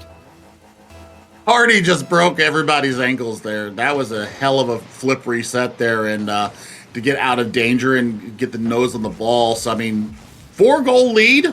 Looking for more here. Maris has about 75 seconds to get themselves back into the set. Otherwise, we're going to be tied up 1-1. As we were talking about from this squad, Manhattan College didn't win a single game that they played in last season, and now they're out here against the 2-time MAC champions and really taking it to them. And I love the fact that it comes off the back of a Game 1 loss. That just proves the mental fortitude, the perseverance, the determination from this Manhattan squad as they are thoroughly in control of Game 2. Yeah, now they're playing the slow game here in the corner, Jeff, and I love to see this. I mean, you love to see goals, right? But I love to see the gamesmanship come out and just try to control the tempo, try to control the possession, and see if they can just dump the ball deep and just keep it down in their offensive third as long as possible. Nice hit from Super Eyeball. That's going vertical directly above the net. Those are so difficult to read and just hits it perfectly. Buying more of that precious time that you're talking about. Not allowing Maris to set up, not giving up any space for free to get some good looks from Maris College, but that could be one. Oh, nice save. Super Eyeball sacrificing themselves. So a beautiful save. Cardi's going to convert it. That's a 5-0 lead in game 2. Oh, and that's a hat trick for Cardi there, if I am not mistaken. 79 kilometers. That was, once again, about 55 miles an hour. Nice shot from Cardi. Nice play. Nice demo to set that up from Super Eyeball. Super Eyeball has really upped the physicality, Jeff. A beautiful save from Super Eyeball. Cardi. Yeah, stealing it off the face-off here, off the kickoff. Yeah. Manhattan tie up the series. What an amazing showing. What an amazing comeback coming in from them. Yeah, I mean, it was 2 goals for Cardi there, but still, that's some different. This is difference right now. I mean, we're seeing the rebuilding of this Manhattan College program, and Morals came on and instantly ignited the team. Got shots out, got their debut goal in their first appearance here in the EGF, and Super Eyeball and Cardi are feeding off of that. You can see it in the game. You can see the communications getting a little bit better in the game too, because you see the rotations starting to go. You see when somebody's ready to commute on the ball. I saw it quite a few times. Cardi would use the little slide to get out of the way to be able to allow his player to go on to. So we'll see if that continues on. But Maris got shut out. That's not something I was expecting to see. And in talking with our producer Will, who witnessed last season's debacle of Manhattan College, this is now a completely different team. He did not believe us when we said this team is for real, this team is fired up, this team is committed. Marist have a fire on their hands that they need to find the extinguisher fast. I mean, and talk about fire. I mean, throw in Twisted Marrow into it. It's like, hey, welcome to EGF. Here are the 2-time MAC champions. Go get them. And Marrow showed up. Or Morals, excuse me, showed up. And showing up again. You got a nice little 50-50 off the mark there. A little side ball there. Now trying to get these rotations that were so clean right out the gate. Oh, nice my word! Holy cow! Morals with the touch that made it possible for Cardi to come in. That's teamwork, friends. You got a friend in me. Oh, my. What a beautiful save. Yes, but now, it's all about how do they respond to game 3. Now that it's back to a complicated 0-0 once again, how do we deal with this? Yes. Yeah. We're talking about the match score. 1-1. One set apiece. Cardi pushed it down off the back end. And yeah, we are essentially in a best of 3 here. Cardi forced it back to the corner. Over to Morals. Morals going to try to center. Shot, trying to muscle it through. Cardi can't quite break through the 2 defenders. And now Nebula looking to counterpunch back. Twisted, over to grab it. Morals pulls it off the wall. Steals possession away. Gives time for Cardi to get back in the rotation. Can they block the shot? No shot to be had. Bunny can't get low enough to put a shot on goal. Super with a demo. Might give an opportunity for a power play here on the other end. Nice shot. Bunny in front of it. Yeah, what a setup off the hood there. That was absolutely a set play just off the fly there.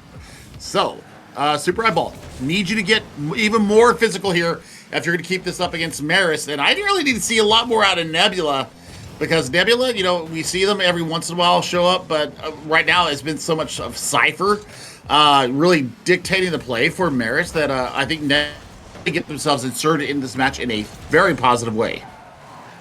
And Marist, I think they're a team that are looking to stay controlled. They want to lock in the rotations, lock in their positions, and then start putting flurries on, and that's what happens. With a lot of pressure, you're going to force the defense back, and Nebula just muscles. Look at Cardi just sitting right in front and just can't do anything but watch from inside the net as Nebula opens up game 3. I mean, it was a heck of a touch to keep the ball out of the first place, but then, the ball just sat there like a fruit being ready to be plucked from a tree, and just went ahead and cashed in their chips right there. Super Eyeball trying to drive it out. Cypher looking to maintain that possession that I was referring to. Try to keep the pace and the control in Mare's favor, there it keeping is. the driver's seat, but then they overcommit, and Cardi wins a 50 with a beautiful angle. I mean, just look at this touch from Twisted, and then over the top, Cardi there to clean it out. I mean, sometimes all it takes is just a little bit of a commit in the air, a little bit of a challenge to go up there and take that aerial duel, and they absolutely capitalize on it. And that was it looked like a clear miscommunication from Maris. You saw two players going up to the ball. Cardi, are you kidding me? Wow. What an outstanding individual effort. Grabbing it off the wall and the air dribble, just placing it in the top right corner to get over the defender. And again, I think we're just getting a little bit of miscommunication out of Maris. They need to tighten up if they want to show us that same level of excellence that we're used to seeing from this squad. I don't know if they were expecting this from Manhattan College, to be honest, especially with how they performed last year. And, Quinnipiac and not being, the strongest team in our league here for the MAC. But I tell you what, Manhattan College has come to play, and they got the fire in their eyes. Oh, they certainly do. And they are setting this whole league ablaze right now with the performance they are showing in the turnaround. Look at that. I mean, talk about breaking ankles, busting tires, so to speak. Well, unfortunately, it didn't result in anything good. And then coming back the other way, there's a beautiful setup. Maris tying it up. Can't count this squad out ever.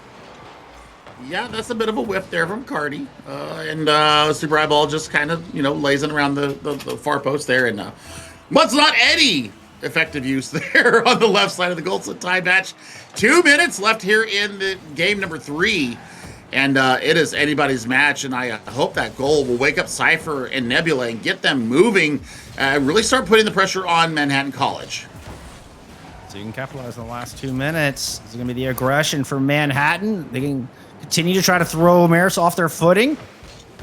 Maris looks to be regaining their balance a bit and finding their stride. Cardi with a nice steal out of the air. Has Morals center. Can't quite get the touch needed. The ball still ends up center off the backboard. Nobody in position for a shot. Morals with a nice slam on the brakes. Keeps the ball at 50. Throws it into the corner, but doesn't have any boost to chase it down with. Super Eyeball going to come in and back him up. Force it back down, get the rotation. Allow Morals to go find some boost. But in the meantime, Bunny has stolen it away and trying to send this ball into the blue half, into the blue net. I mean, right now, Boost Starve is the name of the game for Manhattan College. And I mean, they are absolutely owning all the megas. All that Maris is really able to get right now are the minis. You can get a lot going with that, especially with flip resets giving you a little extra boots to boot. So, 60 seconds, 1 goal to win it all. That shot's going to go a little wide. Super Eyeball left in a dangerous spot, though. And Bunny with the follow-up. Just an unfortunate touch. I think Super Eyeball was trying to knock it into the corner. And it just kind of lazily bounces and lifts right in front of the net. Easy pickings, an easy go-ahead goal for Maris with 50 seconds remaining. This has got to be the moment where Manhattan College really buckles it down and really gets themselves into position to score a goal, start throwing the ball forward. I think getting that third man forward will also help as well. Super Eyeball in front. Looked it up high. Morals looking for the shot. Gets it down low. Gets past one, but Cypher with the save.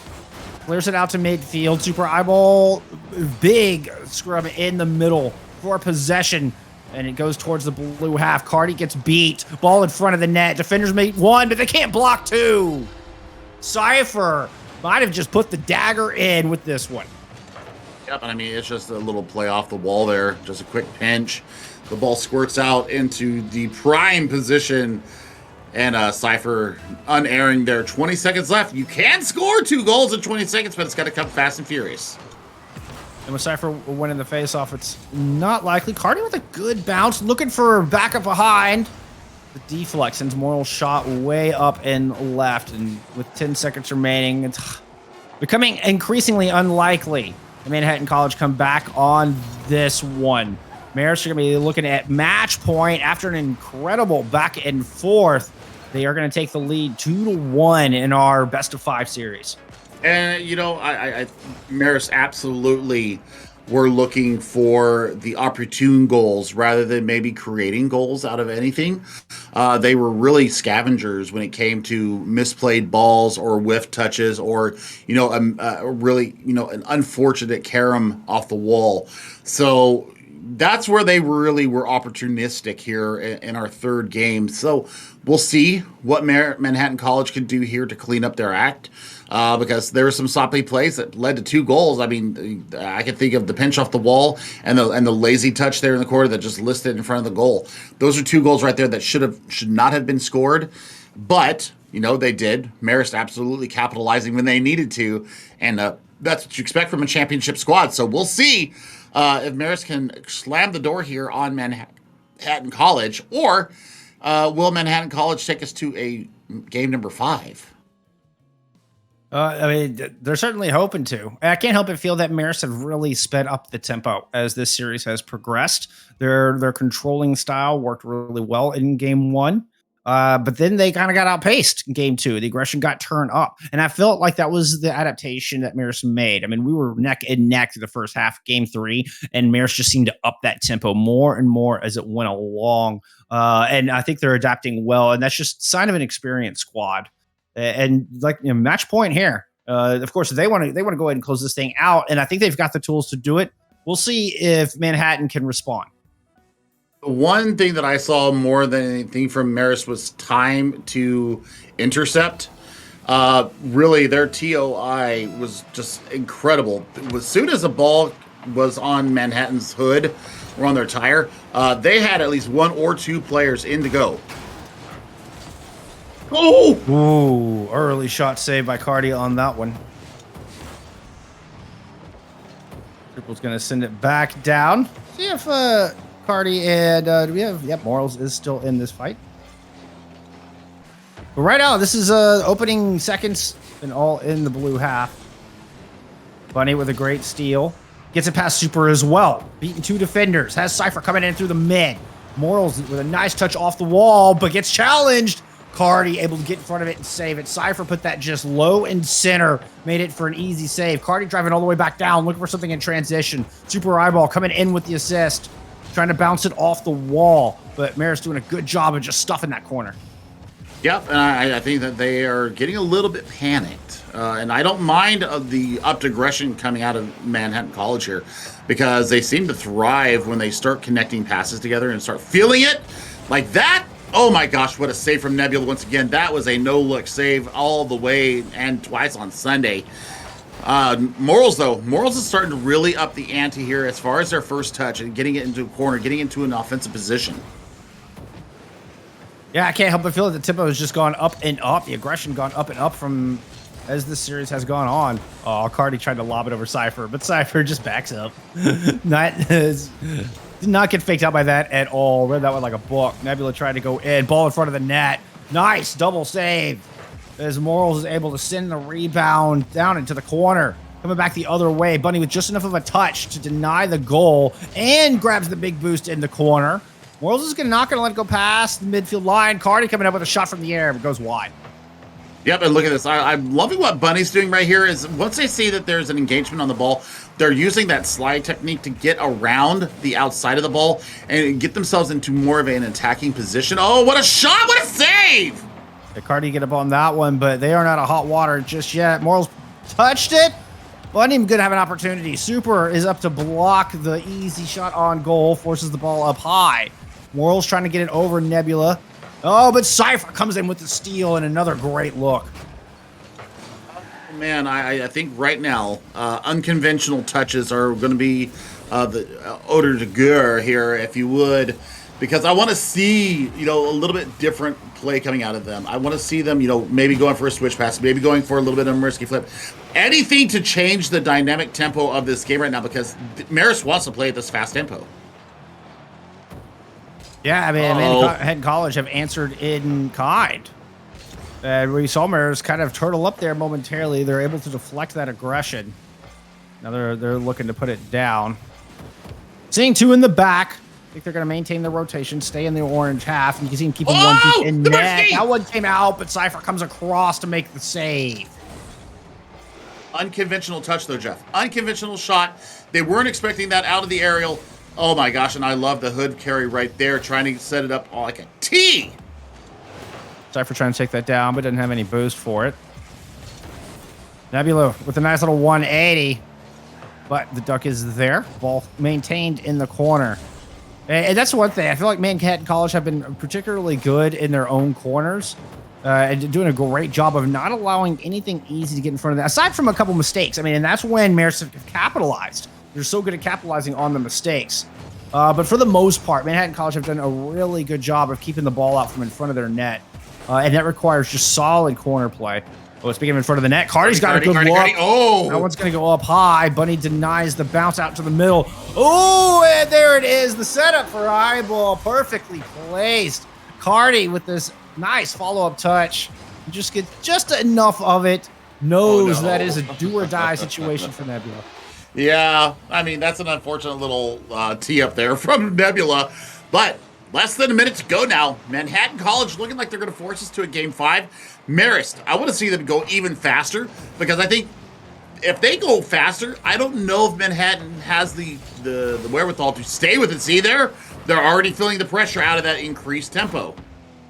Yeah, that was almost a physical knock on the goalie to get him out of the way, but so thankfully for Manhattan, they're able to stay in front of that ball. Marist driving it down. It's going to be Bunny looking for something. Cardi's going to steal it. Chase the ball up at midfield. Greeted by Marist College. Nevertheless, ball falls in front of the orange half. Shot there from downtown. Gets over everybody. Are you kidding me? What a way to tie this game up with only 20 seconds left. Cypher out of their own net.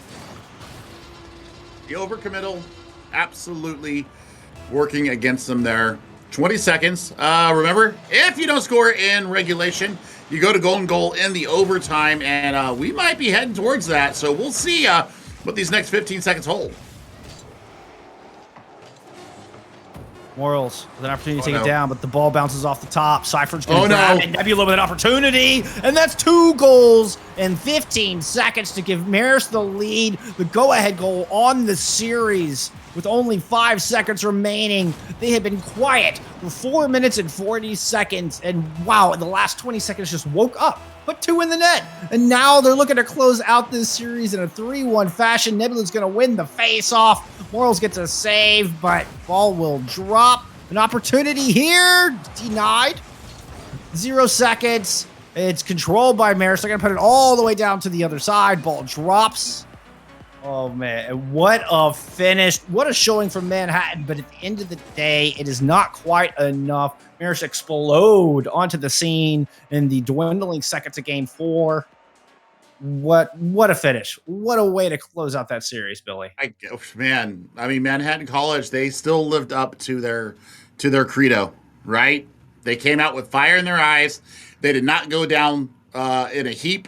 They fought the entire way. But, man, Marist, the tempo that this team plays at is something scary. And I love it. I love it. And when they need to get physical, they get a little bit physical. They're not the biggest demoing team that we've seen so far this year, but boy, are they opportunistic. That is the word that I want to describe Marist as, is that they were ready for any kind of a small opening that was produced by Manhattan College. They absolutely capitalized on, I don't want to say it was like 6 goals throughout the 4 games. 6 goals came off of mistakes from Manhattan College. Man, if you clean it up a little bit more, Manhattan College, you're going to be a force to be reckoned with. You guys have absolutely stepped up. But Marist, MAC champions, showing their credo once again. Love this game. Love this match. It was a great one. It was a great one. And I thought for sure Manhattan were going to send us to that game 5. But alas, Marist and Fate had another thing in mind. Let's see. Looks like we are going to go ahead and get to speak with one of the players from Marist University. So give us just a moment. We're going to get that set up, and we'll be back with the winner's interview.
All right, we are here with Cypher from Mares. The Red Foxes winning yet another one. Congrats on the dub. Thanks for joining us. Thanks for having me. So yeah, we couldn't help but notice we didn't see Tones on the pitch, and you were mentioning you were playing with a couple of new faces. Tell us about Nebula and Bunny. Yeah, so we've recently within this year we acquired a B team. We had like 4 people interested last year, and before that our sub was a League of Legends player on our team that played diamond level Rumble. So it's nice to have a proper sub and a bunch of a B team, and so we pulled them up from the B team because Tones and Z-Ball couldn't make it today. And it was kind of we had a bit of a rough game 2 where we were just not really playing the way we wanted to, but we kind of figured out how to play after you put a couple minutes in with the guys. You kind of understand who's going to be where and what they like to do, and from then on I think it worked out pretty well. We definitely have some growing pains, but that's kind of to be expected with any new chemistry. So we're happy to get the win today and happy to keep building on this for the future. I mean, what adjustments did you make after game 2? I mean, you got shut out, and Manhattan seemed to be in full control, kind of up the tempo a little bit. It looked like. What kind of changes did you make to turn that one around? Yeah, so game 1 went. I think everyone was maybe a tiny bit nervous. I've been here for a while. I've been playing for this is my 3rd year. I've been in tournaments and all that. These guys have just recently stepped up, and it's kind of a different environment. Playing people that have this kind of chemistry behind them. So game 1, I thought we did all right, but we definitely did not have any sort of plan built out. And I think game 2, our opponents really kind of figured that out, and then they kind of picked on us a little bit. And that's kind of to be expected. I think there was a lot of holes, and our original strat was just kind of go with the flow and hope that opportunities arise and we take them. I think game 2 we had a lot of opportunities, like lots of passes that were going across the center, but turning around and our rotations weren't there, and people weren't in the right place at the right time. And again, that's kind of just like a growing pain. But after game 2, I felt like we really I was just kept stressing, like, let's just contest everything we can. Manhattan is a familiar face in the MAC League here. There's some new people on the team, at least from what I remember. So it was kind of interesting to getting to learn how they were playing, and they were lots of dribbles, lots of stuff up the wall, and I think the easiest way to counter that was just contest everything we can and try to play at their speed. And I think once game 3 kind of kicked in, we started doing that, and we started to feel a lot more confident. Well, the results speak for themselves, especially there in game 4. Great comeback. Yeah, thank you. Billy, did you have a question? Oh, it's already been answered, unfortunately. I mean, we were talking before the interview, and I think there's a little bit of opportunity there because Manhattan College wasn't one of the stronger teams that we've seen in the MAC division. What were your thoughts just on that squad? You did already mention there's some new faces there, but just give us some general thoughts on what you thought of Manhattan. Yeah, so the familiar face I remember is Robitussin. If anybody was around for the MAC tournament last year, him and Tones got into a legendary 1v1 for like 3 minutes in one of our games, where the rest of our teammates and I all backed off and we let Robitussin and Tones go at it. So he's a familiar face, and everyone on Manhattan definitely has a certain set of skills. I'm not going to pretend to think that I'm like the most mechanical player. And that's what I normally leave up to my teammates. But it was interesting to seeing. I think they worked well as a team, but I think especially when we put the pressure on them and kept the ball on their side of the half, I think they had a lot of double commits, which is something that is as simple as just kind of fixing comms. But I think they still have a lot of room for improvement. I think that with maybe more chemistry between them, is assuming we have some new players on Manhattan. Assuming that they can kind of work that chemistry back up and close up their comms, I think they could actually be definitely higher than they were last year. So awesome. I really appreciate you give us your opinion on that. I find it very insightful. It helps me personally to learn more about the squads and getting your take on that. So I appreciate that. I hate to take up your time talking about somebody else, but that was really insightful. Oh, we always enjoy the MAC League's awesome. All the guys are awesome. I'm friends with many of the people on the teams, and we scrim sometimes. Everyone's just been really nice. And we have a nice kind of relationship with a lot of the teams here in the MAC League. That's so good to hear. I mean, that's a high tide raises all ships kind of scenario, no doubt. Absolutely. Any shout outs we want to give before we let you go? Well, I'll shout out my 2 teammates for deciding that class was more important than Rocket League. No, but I will shout out my teammates for today. Colin and Ryan, or RCF Bunny, and Nebula for stepping up to the plate and willing to play and kind of jump into this new environment with somebody like me that they haven't really played with before. So I'll definitely give them credit, and of course I'll give credit to Manhattan for putting up a pretty competitive series. I definitely think we could have gone Game 5 if a couple little things went their way instead of ours. But it was a good match all around, and happy to come out with the win. I second that on both accounts. Congratulations on that W, and thank you again so much for joining us for the interview. Awesome. Thank you, guys. All right. That is our, I guess technically our 5th game in the books for the night. But we are not done. We got a couple more bar burners coming up at you in just a few. Coming up next, we got Canisius College taking on Siena. We're going to take a quick break, get that set up, and we'll be back with more EGF Rocket League.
Well, what a fun game. What a fun interview. And we're going to keep this truck right on rolling through week 2 of EGF Rocket League. Coming up next, we've got Canisius College out of Buffalo, New York, taking on New York. I think there's a Y in that word somewhere. Out of New York, taking on Siena, coming out of Loudonville, which is just outside of Albany there. So we got like an East versus West thing going on here for the Battle of the State of New York. This should be a good one, Billy. I really like the Siena squad. Oh boy, Six put on a show last week. I mean, wow. Just fantastic play out of them. Jobster, they were great as well. And then we saw Hanba. And Hanba played more of that traditional third man role last week. Inserted themselves into the attack quite a few times as well. I mean, they had a pretty stellar series last week. So we'll see what they bring up against Canisius this weekend or this week. But, I mean, this could be the beginning of something beautiful for Siena. But Canisius, we'll see what they bring to the table here. Siena had like I said, a very good week last week, and we'll see what this Canisius squad can bring up against that, because Hanba has already chosen violence. Going to go ahead and get themselves back in that third man role right away. Yeah, Hanba and Jobster are 2 fresh faces. Rookies here in EGF added to this squad. Six, the returning member, and now the captain. And I mean, the 2 freshmen put up one heck of a great game in their debut last week. And look at this setup already. Jobster dropping it right in front of the net. And, well, it looks like we got a Dragon, yet another new face, as we're seeing here from Siena. On the other side, I mean, Canisius still looking for their first game win of the year. Went out 0-3 to William and Mary last week. And so far, it looks like a lot of Siena controlling the pace of this to start us off in this opening 45 seconds. And I expect a steady diet of the same, especially with Hanba and Six on the field. We'll see, what the newcomer guys, because I don't even see Six on the field right now. No, it's Jobster, Hanba, and Dragon. Yeah, Dragon. So Dragon, the newcomer here. Lots of fresh faces here. Maybe Six can kind of control it from the backside. Be able to watch their plays as these plays develop, and be able to kind of coach them along and get their feet wet here in the MAC. Big shutdown field. Hanba is able to easily send that one away. Stuff trying to keep it in the orange half. Has a lot of boost to work with. Kind of stole that one away from Siena. Hanba with one deflect. Dragon with another. A lot of pressure coming through, but so far, Siena have been able to weather the storm and not allow any goals, and there's a great demo to alleviate some pressure. Yeah, that's always a great way to kind of slow down another team's roll, is to get them off the field with a quick demo. And now look at the corner play coming through from Jobster. Big clear. Hanba's going to grab that one at midfield, send him back into the corner, see if they can set something up. Stuff doesn't want to even let them have a chance. And it just continues to be the battle of the clears as it rolls back into the corner. A lot of long ball play here so far. Nice move from Hanba. It's going to force it all the way down. Grab that big pile of gold. Leave it for Dragon. Puts it off the wall. Bounces in front of the net. Dragon with an opportunity. Stuff is able to push it away. The follow-up shot even goes wide. Oh, man, I tell you what. I mean, the pressure is starting to mount here. I want to see what Shadow can do here for Canisius. But, I think that a good couple of touches out of Siena and getting a goal on the board will really relieve the pressure and kind of the early in-game nerves that we're seeing from both these squads. Yeah, I'd have to agree with you. Both teams do look like they're kind of trying to find their rhythm here in the opening couple of minutes. I mean, that's kind of what game one is about. Filling out your opponents, feeling out your team, and then that Stuff is feeling it right now. Great pass from Glixie. Stuff able to slam it home. And Canisius are the ones breaking the tie. Little passive there from the Dragon. Also, caught between a rock and a hard place on a 2-on-1 breakaway chance there, and feigned one way and got passed behind, and that's an easy goal. A beautiful setup from Glixie there. Dragon trying to drive it down and equalize. It was the lone attacker. Jobster now coming to back them up. Good rotation. Trying to bounce it over Stuff, but Stuff was able to quickly get that hood in the air and not lose track of the ball. Hanba now trying to drive it in, and Shadow is the one creating the wall in front of the net. A couple of good opportunities for Siena, but they can't find anything into the back of the net. True. And, the chances are to come through. Hanba gets the crossbar! Another good touch. Ball lands in. Stuff is right there to take it away. Get it out of the hazard area. Get it out of the warning zone. Shadow with a big punch. Tried to see if they can knock it into the corner. And this has just been an absolute back and forth. It's fast and furious. Not slowed down at all. Just big hits. Trying to push it in front of the net. Looking for opportunities that creates. Sienna have had a couple, but so far they have been denied a point. Yep, and I think the rotations are just a little bit out of sync and out of whack right now. But a demolition once again will right all wrongs. Hanba. Oh wow, that one was in sync. The rotation was perfect. Hanba read it right there in the middle, and that great demo to open the net up wide. And great car control as well, stopping on a dime, coming back to where the ball was going to land, and just absolutely guiding it laser into the lower right-hand corner. 60-second mark. We're all tied. Stuff. Oh, just puts that in a horrible spot. Dragon was right there to follow up. I think Stuff was trying to knock it into the corner, but almost got an own goal. The result's the same. 2-1 lead for Sienna. I mean, that fast, and you turn it around, and we'll see if they can continue on this hot streak now. I mean, 2 quick goals. That'll get the blood rushing for sure. I think they need to worry about the possession right now. Control the pace right out the gate off these kickoffs and see if they can control these last 40 seconds. Our producer putting jokes on our ear here. Oh, it's Stuff coming in and is able to tie it up right at the 30-second mark. Beautiful play from Glixie, able to win that air 50. Stuff grabs it out of the sky. Doesn't even let the ball touch the ground. Nicely played from Canisius. I mean, back and forth, 31 seconds here. Moscow will be the winner for this first game of the 5-map set. Of course, we're in the first of 3 here. We'll see who has the cojones to go through. Dragon for the shot from long range. And that was a great rotation. Shadow had to come out to save the first shot, and Glixie was able to get right there and be in spot. Ball drifting in. Oh my goodness. Glixie just got barely enough of it to keep it out of the net, bouncing off that far side post. But Sienna's not quite done. Ball in the air. Jobster can't put it home. We're headed to overtime. I'm Stuff needs to stuff a ball into the net and get themselves a map 1 win here. We'll see. I thought it was going to be right there. I thought he had the move ready to go on, but now Hanba and company need to get their rotations cleared up. They need to get out and get aggressive with it. Get a little bit more physical, too. The next aggressive challenge, but Hanba's able to take it right back down. Sienna does lose Jobster on that attack, so that they don't have that third person to follow up on that ball. It's going to drift all the way down into the orange corner. Dragon coming back, able to sneak it past one. Stuff kind of whiffing on that one. Dragon going in for another touch. Ball just slowly bouncing in front of the net. Looking for that golden goal. Finally, Canisius are able to send it out, send it into the corner, but there's the rotation. The shot off the top bar. Hanba just squeaking that one by. Look at this shot from midfield. Over Glixie, over Stuff, and just clips the top bar just in the perfect spot. That's a game 1 victory for Sienna. So Hanba now has cleared the crossbar challenge. Thank you very much. And that was a beautiful golden goal there.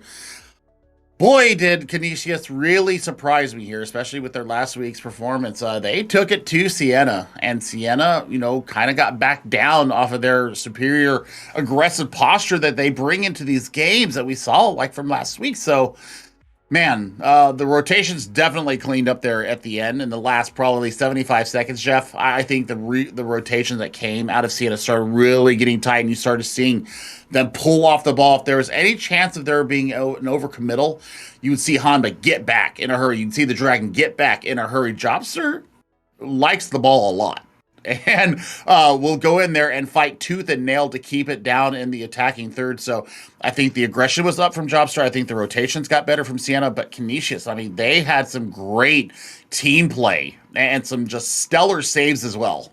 Certainly in the defensive end, yeah, that's their team play on the defense was outstanding. And one of the reasons that game was as close as it was and took an overtime goal for Sienna to take it away. Coming out on the offense here, Stuff is already putting shots on in the opening 5 seconds. You love it. You love to see it, Jeff. I mean, that's a great way to turn it around. We saw it in our last match. It was David versus Goliath there. It was the MAC champions versus the doormat of the league last year. And now, you know, they got lots of pride and lots of praise from Maris there. So, you know, we'll see what Canisius can do here.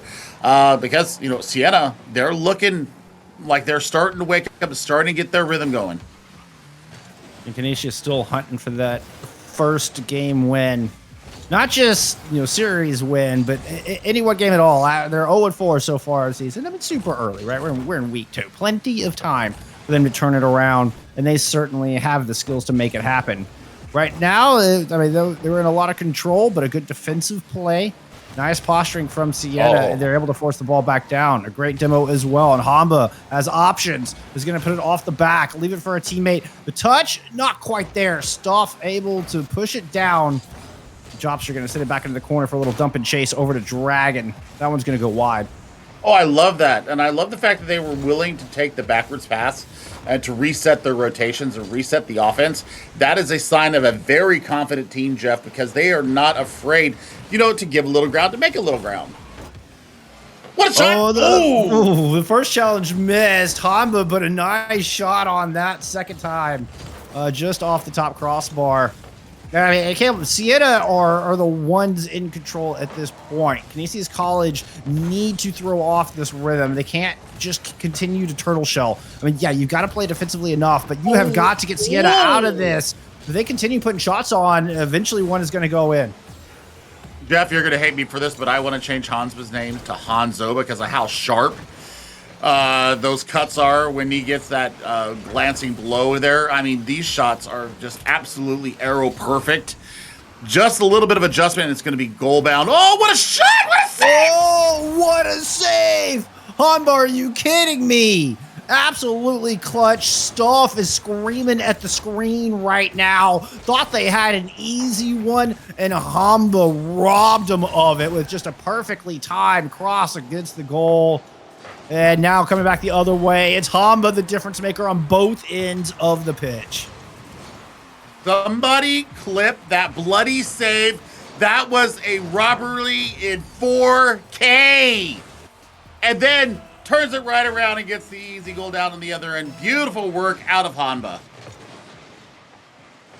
It's funny that you mentioned the Hanzo reference because their teammate name is Dragon as well. So just now that we have a downbeat, I just wanted to throw out that, I mean, you're not too far off the mark. Right. And it was Hamba hitting the mark on that last drive. Yep, and Dragon has really shown up to be kind of like a quasi third man. Hanba and Dragon have kind of shared the backline duties, whereas Jobster really is up there just pressuring the ball, pressuring any kind of midline aggression coming out of Canisius. They just don't want that ball down their defensive third whatsoever. No, not at all. I mean, we've been living in the blue half here for game 2. And Canisius have to find a way to break this rhythm. And they're still struggling to knock Sienna out of this aggression. I mean, even if it goes down to the orange half, it doesn't stay there long. But did you see Dragon there getting the physical bump there? Just to deny any kind of a set play or any kind of chance for them to get some cohesion with these balls out of the back. Hanba, once again, beautiful cross pass there. I'm loving it. I'm seeing what we're going there. A very tight play from Sienna, and it's like not giving up any space, not allowing Canisius to have any room to work. They have to fight tooth and nail for every single touch. Winning that one there, kind of dropped in front of the net, might be an opportunity, but Shadow sends it into the corner. Yeah, I mean, Shadows needs to get a little bit more clean with these touches as well. I think what we need to see happen from Canisius right now, Jeff, is that they need to echo what Sienna's doing. They need to get on the ball. They need to be throwing bodies at the net. I love that. Hamba getting a demo there. There's the physicality coming through once again. Nice little touch. Love that. Glixie bringing it back. Glixie! With the perfect amount of finesse to arc that ball into the top right-hand corner. Look at this bounce. The touch over the defender and just drifts over 2 defenders, as a matter of fact. That was a pretty goal. I mean, 62 miles an hour ain't nothing to smack about. Oh, what a shot off the gut! Whoa. What? That's a kickoff goal in a beaut. You hate to see it. Look at the angle stuff comes in on. Was just planning for the dunk off of the kickoff and redirected it beautifully right down the middle. 78 miles an hour. That is a screamer. There's no saving that unless you have predicted the jump right out the gate. Now 30 seconds. They are looking like they're going to win their first map of the season. They need to hold on for 30 more seconds, and they'll have done it, and they will have tied up this series. They managed to break that rhythm. They managed to wrestle away a lot more control, winning more of these 50s. Stuff just kind of sends that one out wide. I think maybe I've overthought that one a little bit. As we hit the dwindling seconds, the countdown is on. Sienna have possession. Stuff is going to send that ball into the corner. Dragon is going to be here to greet it. Got to keep it up in the air. No, cannot. Canisius do win their first game of the series, of the season. And we are tied up in this series 1-1. Yeah, I mean, the shots were pretty much even. I mean, the only two shots that that game out of Canisius or out of Sienna, kind of going against the grain of what we normally see for them. They usually like to pepper the goal as much as they can. So they got outshot, and there towards the end of the half, they started getting outmaneuvered, out-physicaled as well. The bumps were coming through. The aggression, they were willing to drop two into the offensive third were Canisius. So, what can be done right now if you are Sienna? I think that you've got to get even more aggressive. You've got to get the physicality up even more. Hanba can only do so many demos. I think we need to see a little bit more out of Jobster, either being able to come back into the fence. And those midline challenges have got to be more crisp and succinct. Dragon, we saw, getting important touches, important physical bumps. I didn't see any demos out of them, but I think we need to see a little bit more out of them as well on the ball as well as off the ball, because we saw the work going off the ball, but on the ball, not so much to write home about. I mean, just going back on the shots, Sienna had 12 in game one, only had 2 in our second game. So all that early possession we were seeing didn't really result in a whole lot of opportunities on the net. And now we've got 6 coming in. Dragon headed to the bench. The captain, Ryan, aka 6, right there, who put up with 8 goals last week, is now here to see if they can turn the tide in Sienna's favor. Yeah, and this is the squad that we saw last week. So, I mean, they put a whoop can out last week. So let's see if 6 comes in here and gets the Marshals, the troop, going fast and furious. Jobster with a nice move there. Ooh, an opportunity. Good follow-up as Jobster's going to reset, see if they can turn this into a goal. 6 looking for somebody in the middle. It's going to bounce it up off the top. There's the shot. Glixie with a big save coming across at high speed. And now with a little back pass, but that could be dangerous. 6 is going to follow it up and get the goal. 6 making their presence known immediately. There's the synergy again, too, Jeff. I mean, they know it. And the communication. The Hanba said, going off the back. And 6 was right there to slam it home. So, beautiful synergy. Once again, chemistry can win you championships. Oh, yeah. Chemistry. I mean, it's teamwork. Teamwork makes the dream work. It's cliche, but it's also true. Ooh, that was almost nearly another one there for Sienna. Big clear out of the defensive end for Canisius. No. Trying to convert, but Shadow didn't have anybody mid. I really want to see Shadow and I'm Stuff work in unison here with their third man and really take the pressure to Sienna. I want to see Glixie really start to hammer home the fact that I have a spot on this pitch too, and I will knock you out of my way. Looked like Jobster got the flip reset onto that, but wasn't quite able to make a second move on the ball. 2 defenders able to send that one wide. Stuff and Shadows both get demoed, and this is a 3v1 temporarily for Sienna. Can they take advantage? Just a third demo on this attack. They can't get any touch on the ball. Shadow now coming back the other way. Glixie, the one with the shot. Jobster right in perfect position to send that all the way back down off the save. Trying to get it in transition. 6 gets their shot blocked as well. Yeah, and I mean, they're being opportunistic now. And I don't mind the counterpunching style coming out of Canisius. I think that they can absorb the pressure, get their defensive rotations down, and then have a chance, send the ball along. See what you can get out of it. See if you have to force some kind of boost usage out of Sienna and take their, foot off the pedal offensively. That was a beautiful touch. Tahamba to Jobster, and it goes too high.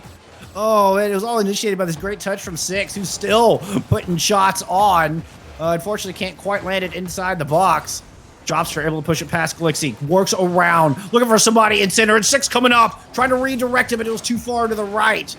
Glixie trying to get it out of there, trying to relieve some of this onslaught coming through from Sienna, but they don't look like they're done yet.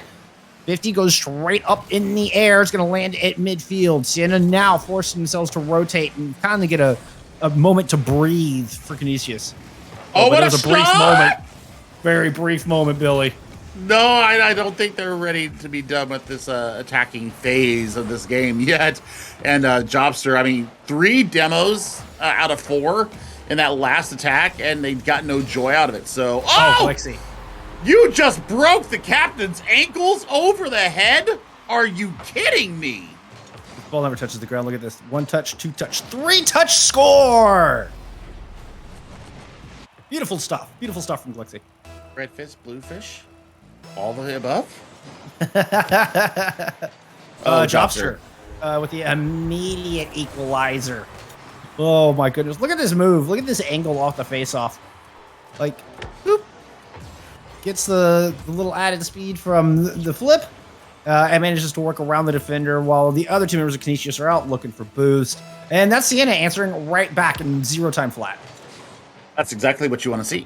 They are not ready to relinquish this lead, even for like 5 seconds, because it was less than 5 seconds there, and they got their lead back. So, for Canisius, I really want to see them get more physical. I know that counterpunching can work, but I think that, if they can make Sienna question going into these 50-50s headlong like they are, might give them a little bit extra room to breathe, as you were speaking of before. Oh, man, and Canisius can certainly use it. Jobster not letting off slack at all. And once again, it's Six initiating these goals. Just look at the patience. Look at the awareness. It hesitates long enough for Jobster to start their approach. And once Jobster's left in the air, Six pushes that ball right in front of the net. Impeccable timing. Well, synergy breeds wins. And, chemistry, it's all to do with how much time you guys get to play together. And, we talked to them how much they did in the offseason, just having chances to play together, play, some kind of the duos, and working on their own games as well. And, it's really showing up on the pitch here, Jeff. And one of the things we talked about with Six last week after Sienna's victory was the communication. And Six was really emphasizing how they're strongly focusing on improving their communication. And, you can see it in action. In those kind of plays where it's just that little bit of hesitation before centering the ball to make sure that your attacker is in position, that is clean and very succinct communication. And the results are a 3-1 lead here in Game 3. Looking to hang on and move up to match point. Stuff able to muscle past 1, but can't get past Jobster. Nope. Jobster is ready to go, but there is a good demo, and I'm starting to see a little bit more physicality coming out. Hanba got locked up in the corner in the previous attack by Canisius. So right now, they're starting to get a little bit more aggressive and starting to take some of the possession away from Sienna. Maybe been too little too late for Game 3. Same could be said for that goal from Shadow. It's just a weird bounce. Shadow able to capitalize on that, get above the defense. But, you need a kickoff goal right here, right now, if you want to send this to overtime. It could happen. Stranger things have happened. It's going to be Sienna winning the ball, getting the goal off of the roof, putting the dagger in for Game 3. Sienna will take it 4-2, moving up to match point. Yep, and that's just, once again, the communication and just following the ball. That's a lucky bounce there off the ceiling there. So, 4-2 winners. That is good work out of them, but the 2-1 lead puts them on the match point to go 2-0 here in the early parts of the EGF Rocket League season. But Canisius still have time to get back into it. I think that goal might give them a little bit of boon for game number 4. We'll see Yeah. if it plays into it, or will we see, the Six show again once he came on the pitch. Instant, boom, done. Goal, scores, communication, synergy, done. And I mean, like you say though, that last goal, just to boost confidence of Canisius a little bit, that could be all the difference. That could be the motivation they need going into game 4. Such a mental game that perhaps that is just the little wind in their sails required for Canisius to get back into this. But I mean, yeah, I can't argue with your point on once Six came into the lineup, Sienna really shifted it up a gear. And it was good. It was nice seeing another new player dragging on the battlefield. We know that Sienna had 4 new players coming into this season, 2 new starters and 2 new subs, and so it's been a joy to watch these new players and see them compete at the collegiate level for the first time. But the captain steps on, and immediately you feel it all just kind of click for Sienna. Yeah, and I mean, we'll see if they keep the same lineup here going into game 4. Jobster there. Looking at the other side, we'll see if they bring it out once again. Yeah, Six, Jobster, and I didn't see the other name card up, but I'm pretty sure it's Honda. It is. It is indeed. Hitting the ball out of the air. Oh, looking for the double tap off the backboard. Stoff in a great position. Those are so hard to defend, but Six will not be denied. Good Lord, that touch. That was something that we were talking about this last week, Jeff. Their willingness to not give up on the play until it's well and truly dead. And that, once again, even though, Jobster didn't have the clear goal scoring opportunity, the setup was absolutely pristine. And that angle from Six was nasty. What? And then speaking of, a little deja vu here, Billy, as Six is going to put up 2 in 20 seconds. Oh, Glixie just didn't get enough on it. And again, that crazy angle off the front of the car, coming off the wall and flipping around to find that angle. It just seems to be one of Six's specialties. Do we know if Six is a spacefaring person? Because that kind of air control on a Z-axis like that, I don't know how these players do it. Being able to control themselves on all 3 axes, but good Lord. The control shown by Six here, that is a high caliber goal. Well, so Six's play has certainly been out of this world. I'll give you that. Now has the ball, has a ton of boost to work with. Gonna juggle it through the air, take it past midfield. Almost looked like Jobster was the one who intercepted that, but there were 2 Canisius players threatening Six as they descended. Now Hama's gonna be the one to drive it down. And there seems to be nothing that Canisius can do but just try to dump it clear. Or dump it chase, rather. And they haven't turned that into possession, much less into shots. At least not in this game. Just the finesse of the ball. It was like caressing a lover in a midnight stroll. Just the sweet, sweet love being shown to the ball here by Hanma. But now go back the other way. Violence is the answer coming out from Glixie and gets the clearance out, but not for long.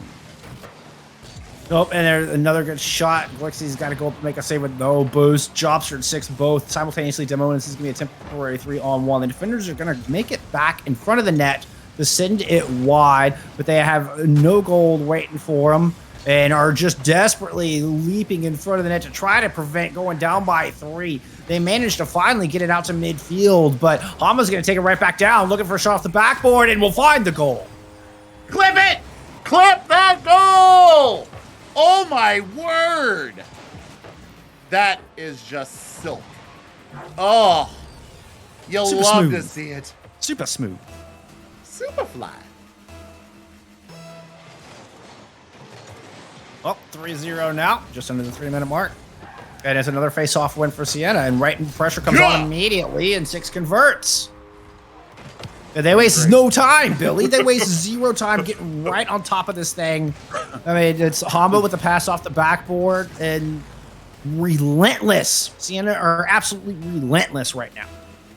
That was a violent goal. That's the only way I can describe that one. That was a violent goal, and I'm here for it.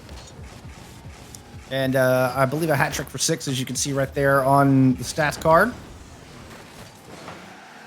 That 8 goals for the Sienna captain last week and put up quite a few. 5 here today in 2 games. Glixie looking for an opener. Manages to squeeze around the defender. Glixie getting that goose egg off the board. See if they can shift this momentum back in Canisius' favor. Yeah, and I'm Stuff did not give up on the play. So once again, you know, if you don't give up on the play, good things can happen. Nice little carom off the back wall there. Stuff setting up Glixie nicey. And I like how Glixie went for the far post. The defender guessed near post, and Glixie did that little move to hit it with the back tire and send it far post. That was very smart, very high IQ play. Oh my God. Unfortunately, Six just answers right back on the other side of the pitch. And I mean, look at how everybody gets involved. Pass to Jobster. Jobster off the top wall. Back to Six again for the goal. It's impeccable. Sienna have really impressed me again here. 6 goals already in two games, and he scored 8 all 3 games last week. So, woo! 6 is a scoring machine, and the assists are just tallying from both Hanba and Jobster. And I mean, they're just willing to play it to their captain, and you know, why not keep it going to the hot hand? Yep, and Canisius kind of, you can see the tentativeness in their play at the moment. There you go, Stuff. Stuff's trying to take it down, but didn't have the boost follow through. Six is going to snag it out of the sky. Gets it past Shadow with the good bounce. That one also off the top bar. And Six can't find the third shot on goal. Goes into the corner. Nabs some boost. Looking to make something happen. But finally, Canisius get it clear. And an opportunity on the other side, but that one is quickly denied. Yep, and I mean, just the smooth rotations coming back from Sienna. I mean, they're just strangle-holding possession of the ball. They're strangle-holding this match, and they're strangle-holding all the goals. Hanba end-to-end. That is beautiful work. Just that little touch and speeds past the defender. Drops her there to just make sure Glixie wasn't trying to get in the way. Great individual effort from Hanba. End-to-end. You love that Jobster didn't try to steal the goal, too. You gotta love that from your teammate, letting you have your glory. No, I think Jobster's job right there was quite literally to knock any defender who was coming close out. Glixie's going to get one here, though. Second opportunistic goal from Glixie. I mean, triple commit was on. That's an easy goal. Nice aerial touch there. And an erring shot. You'll love to see it. 4 goals, 63 seconds left. 15 seconds of goal. It's doable. Yeah, it all started from a great dunk from Stuff there. Great read from Canisius. There's definitely a lot of talent to be had on this roster. Some signs of life, no doubt. But it doesn't look like it's going to be enough to take Game 4 nor this series. Knowing that he didn't have the angle, he shoots it off. I'm Stuff, may have helped that in just a little bit more than maybe he wanted to. And it's that shot we've seen time and time again from Six, where he manages to rotate around and knock the ball dead center off the front of the car from these extremely sharp angles. I can't stress enough what a difficult shot that is to make. And Six has made 3 of them, I believe, this game. Yeah, I think you're right. And, it's just real showing of the prowess of the mechanics here from Six. But let's not leave out the rest of the squad as well. Jobster and Hanba have been feeding him the ball and getting him in these advantageous positions. And the rotations have been clean. I think that's the real thing that separates Canisius and Sienna right now. And, Sienna from a lot of the teams that we've seen here so far this season is that their rotations and their willingness to play for each other, I think it all comes back to what we said at the beginning. Communication wins this championship. I love seeing Canisius fight tooth and nail here till the very end. I mean, you see Stuff and Glixie getting right in the face. They know this one is lost, but they're not giving up anything easy. So I love to see that heart coming out of Canisius. And they did manage to get a win on the board. So, it's not a 3-0 sweep. They do have some things they can take away. But let's focus on the other side. Your victors here in Game 7 of the night. Sienna coming out with another very strong performance. Moved to 2-0 on the season. Yeah, they are looking very strong here. And, with the new players coming in, Man, Six has got the spoils to play with here, and getting Dragon into the game as well. Being able to get that new player some experience here on the big stage, that is going to be something that's going to pay them dividends on down the line. Absolutely. And just get some experience, like you say. Get them some time out on the pitch and try to build that synergy for generations to come. I mean, when and talking with Riot, I mean, they're trying to build something strong here that they can take into future seasons past just our fall 2021 season. I'm looking over some of our shots here. Sorry, go ahead, Billy. Did you have a No, I'm really looking forward to seeing what they bring for the rest of this season. But I think we're gonna go ahead and cut us out to a real quick break as we bring somebody in from Sienna to talk to. But don't go away. We'll be back with you guys in just a few moments.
All right, friends, we are here with the Dragon from Siena College. Congratulations on your second win in a row. Thank you for joining us.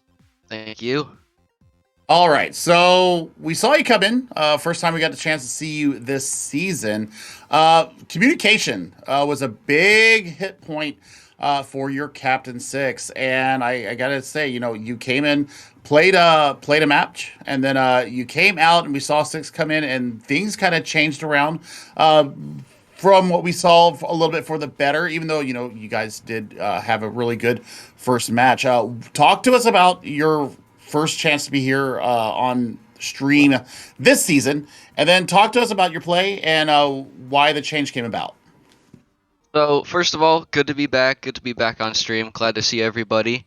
But yeah, when game 2 came around, game 1 was fine. Everyone was, we were chilling. And then game 2 came around, my rotations, I felt just sort of were lacking a little bit, and I was struggling with boost, so I decided to take myself out and put our captain in. Admirable. Was there something specific, or it was just kind of being out of your rhythm a little bit? I just felt I was sort of out of my rhythm a little bit, and then my rotations were lacking, and that just didn't help at all, so... Well, I mean, it seems like it was a good move. That was wisdom on your part, apparently, because I mean, Six came in and we're able to take the series. It's been a lot of changes to the Sienna roster this year. We've got 4 new people coming in. You got new starters in Jobster and Hamba who've seemed to be looking pretty strong. What kind of expectations does that bring with you for the season? Oh man, those guys, Jop and Hanba, I love them. So good. They have so much talent in them. I have such high hopes for those guys. Like when 6 came in, that roster right there that's just a force to be reckoned with. So I'm just really excited for what they have in store for the rest of the season.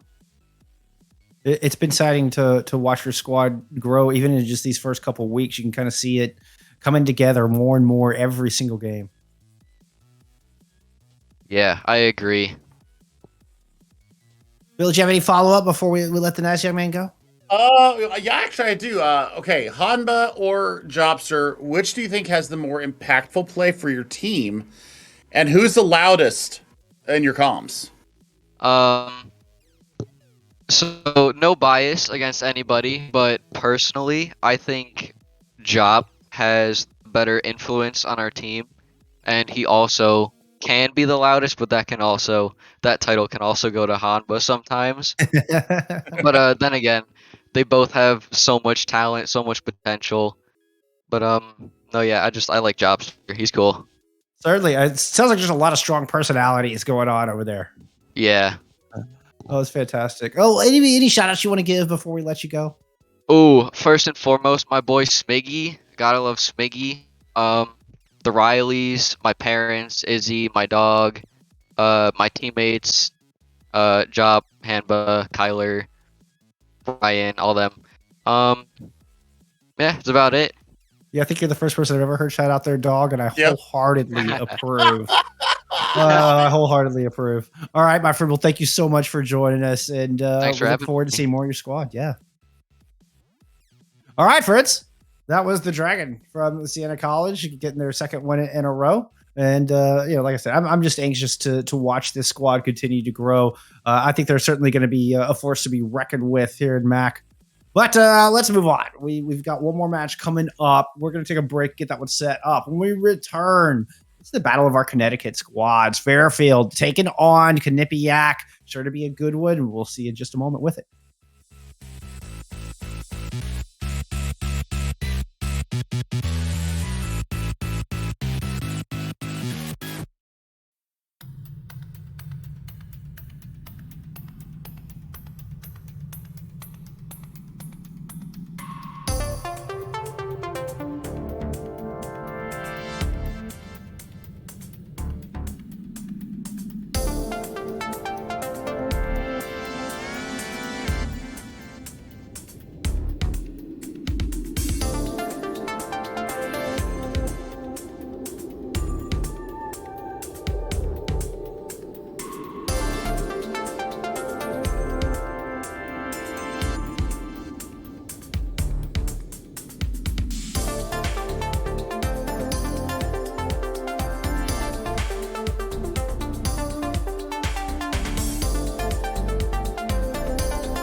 It is time for our final match of Rocket League Week 2 in the EGF. And this one I'm thoroughly looking forward to. This is Fairfield taking on Quinnipiac. And there's a rivalry between these two schools, Billy. There is. They are also looking for their first win in the season. They both got absolutely bodied last week, unfortunately. Both 3-0 sweeps against them. Oh, boy. Quinnipiac. Need to see a lot more from them this week. And, Fairfield, same thing. Natter and company, I think, could probably be the favorite here for me, based upon what we saw last week on the field and right out the gate. Yeah, we'll need to see better out of this. The communication is what I really wanted to see clean up out of Quinnipiac, but that is a goal right out the gate. 9 seconds in. Communication's got to be the main point here for Quinnipiac. I don't see Jay Saber. Yeah, Saber J is in there. Really a bright light for this Quinnipiac squad. Yeah. Saber J was the one who really did a bulk of the lifting last week in their match versus Manhattan College. That's Quinnipiac needs him to step up for sure here today. But so far, this is looking to be all Fairfield. And just touching back on before we do that, it's like, I thought Matter had a real chance there, as Cookie Dough was able to get in front of it. But like I said, a real rivalry between these squads. These two schools are 31 miles apart there on the southern edge of Connecticut. It seems like no matter what the sport, there's always a tight match, but Matter increasing that lead to 2, only 45 seconds in. Oh boy. We talked about the turtle shelling that they did last week. They all huddled on their goal line like puppies, and they have ventured out a little bit further. So I think they're testing the waters right out the gate. Saber J, like I said, had 75% of their goals last week. It was only 4 goals scored, but he had 3 of them. So he also had a lot of the challenges and a lot of the saves as well. So I think that if they can build off of some of Saber J's play and really try to highlight them as best they can, I think this goes a little bit easier for Quinnipiac. Yeah, there's Saber with 2 saves already over the course of that. Just while you were talking past 10 seconds. And now finds the clear to try to see if they can get something going. But Soccer Scout right there, keeping it in the blue zone. Over the middle! Hunter puts it home, coming in from midfield, just all air, all boost, like a rocket. Look at this. And he's able to get just enough of it. Good old FU. Thank you to our producer, Will, for that nugget. And seeing it there on the screen as well. 3-0 already out the gate, 1.5 minutes off the time. And, Soul Kick Live a little stumbled here into the corner. Saber J going to go ahead and take control of the situation. But you cannot clone yourself, unfortunately. No, that is unfortunate for them. But you know what? The Saber J is just going to have to lead the squad to victory, kind of put that communication to good use. You can see Soul Kick and Saber J kind of mirroring each other in the moment in their rotation. That's not what you want to see. You're denying yourself a lot of space, a lot of area to control, a lot of real estate, so to speak, is the word I was looking for. There it is, Billy. So they're just giving all the real estate over. It's just cheap and easy for Fairfield right now. Yeah, and Saber J, I appreciate the attempt going forward. We're gonna have to talk about the defensive capabilities here of Quinnipiac. Making sure that you get up for a 50-50, that is important. Making sure that you get in front of the ball before it goes to your goal, that's also important. So, looking at Fairfield, they're looking like they're going to go ahead and progress to this one pretty seamlessly. Shot on goal, another goal going in. And I think a lot of that is the real estate I was talking about. Is giving it too much ground. We saw in the previous goal, I believe it was Cookie Dough waited till the last possible second to try to come contest, and you're just opening up more and more options. You're opening up better angles for the attacker to be able to choose which side they want to go and how they want to play that shot. And the sooner that you can contest it and come out of the net, the more you cut down on those angles and cut down on those options that you're given to strikers. So right now, 5-0 as we approach the halfway mark of game 1, and this ball just seemingly not leaving the blue zone whatsoever. You know, Jeff, if I didn't know better, I would say that you were a goalkeeper coach in your previous life, because that's exactly how you cut down angles as a golden tender. No. Is you close down the space and you close down the angle, and I mean, Sabre did all they could, got a great save there. The Hunter there to clean up the trash in front of the net. Soul Cake and Cookie Dough need to step up their pressure on the ball and predicting where the ball is going to go instead of reacting. I'm at home as the third man in Rocket League. You know, I'm okay on offense, but you know, protecting that Warden area, that's where I thrive. And it's definitely something. It's an area where Quinnipiac clearly needs a little bit of work. A lot of turtle shell going on back there. It's once they get moving, the squad looks good. Like once they find their rhythm and Quinnipiac can get rolling, they look pretty good.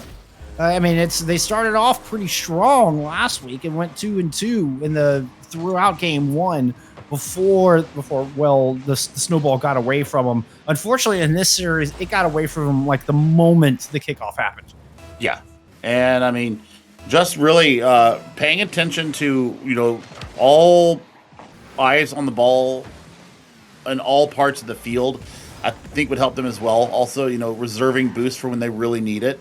And then, you know, just getting a body or a car on the opponent's car will do them a world of good. Ooh, Soccer Scout got robbed there. I think Sabre just got up and interrupted that play. Beautifully done. You see Soul and Cookie just sitting back, both of them sitting on far post in the same spot. I mean, spread out a little bit. Positioning is half of the battle in this game. Positioning and angles matter so much because of the momentum and the way it works in this game. That would be step number 1. And I think that's one of the reasons that Fairfield are just making it look easy. They've got the better positional game and all of this room to work. Yep, and 45 seconds, and I think right now Matter and company are just trying to keep the ball in the opposing end. Don't want to see the Brazil come up. Yeah, just playing keep away. Don't want to get the Brazil off because that's just rude. And we'll see what the last 30 seconds will hold. You know, looking to come out challenge, but the jump is a little early. Gets behind the ball. It forces a second player and really all 3 players into the corner, which leaves the net open. Sabre with a beautiful save there off the top of the car, able to get back in time. But this has just been one shot after another. An absolute salvo of shots on this net throughout game 1, and it will end in most likely a 7-0, potentially an 8-0. No, it'll be a 7-0. Yeah, I mean, this was pretty much expected, based upon what we saw last week. Fairfield's match was, a 3-0, but it was still a little bit way more competitive than this is what it's probably going to be. But things to work on for Quinnipiac. Stop turtle shelling, first off. Second off, I think just getting some kind of physicality going, other than Sabre J. Cookie Dough could do that.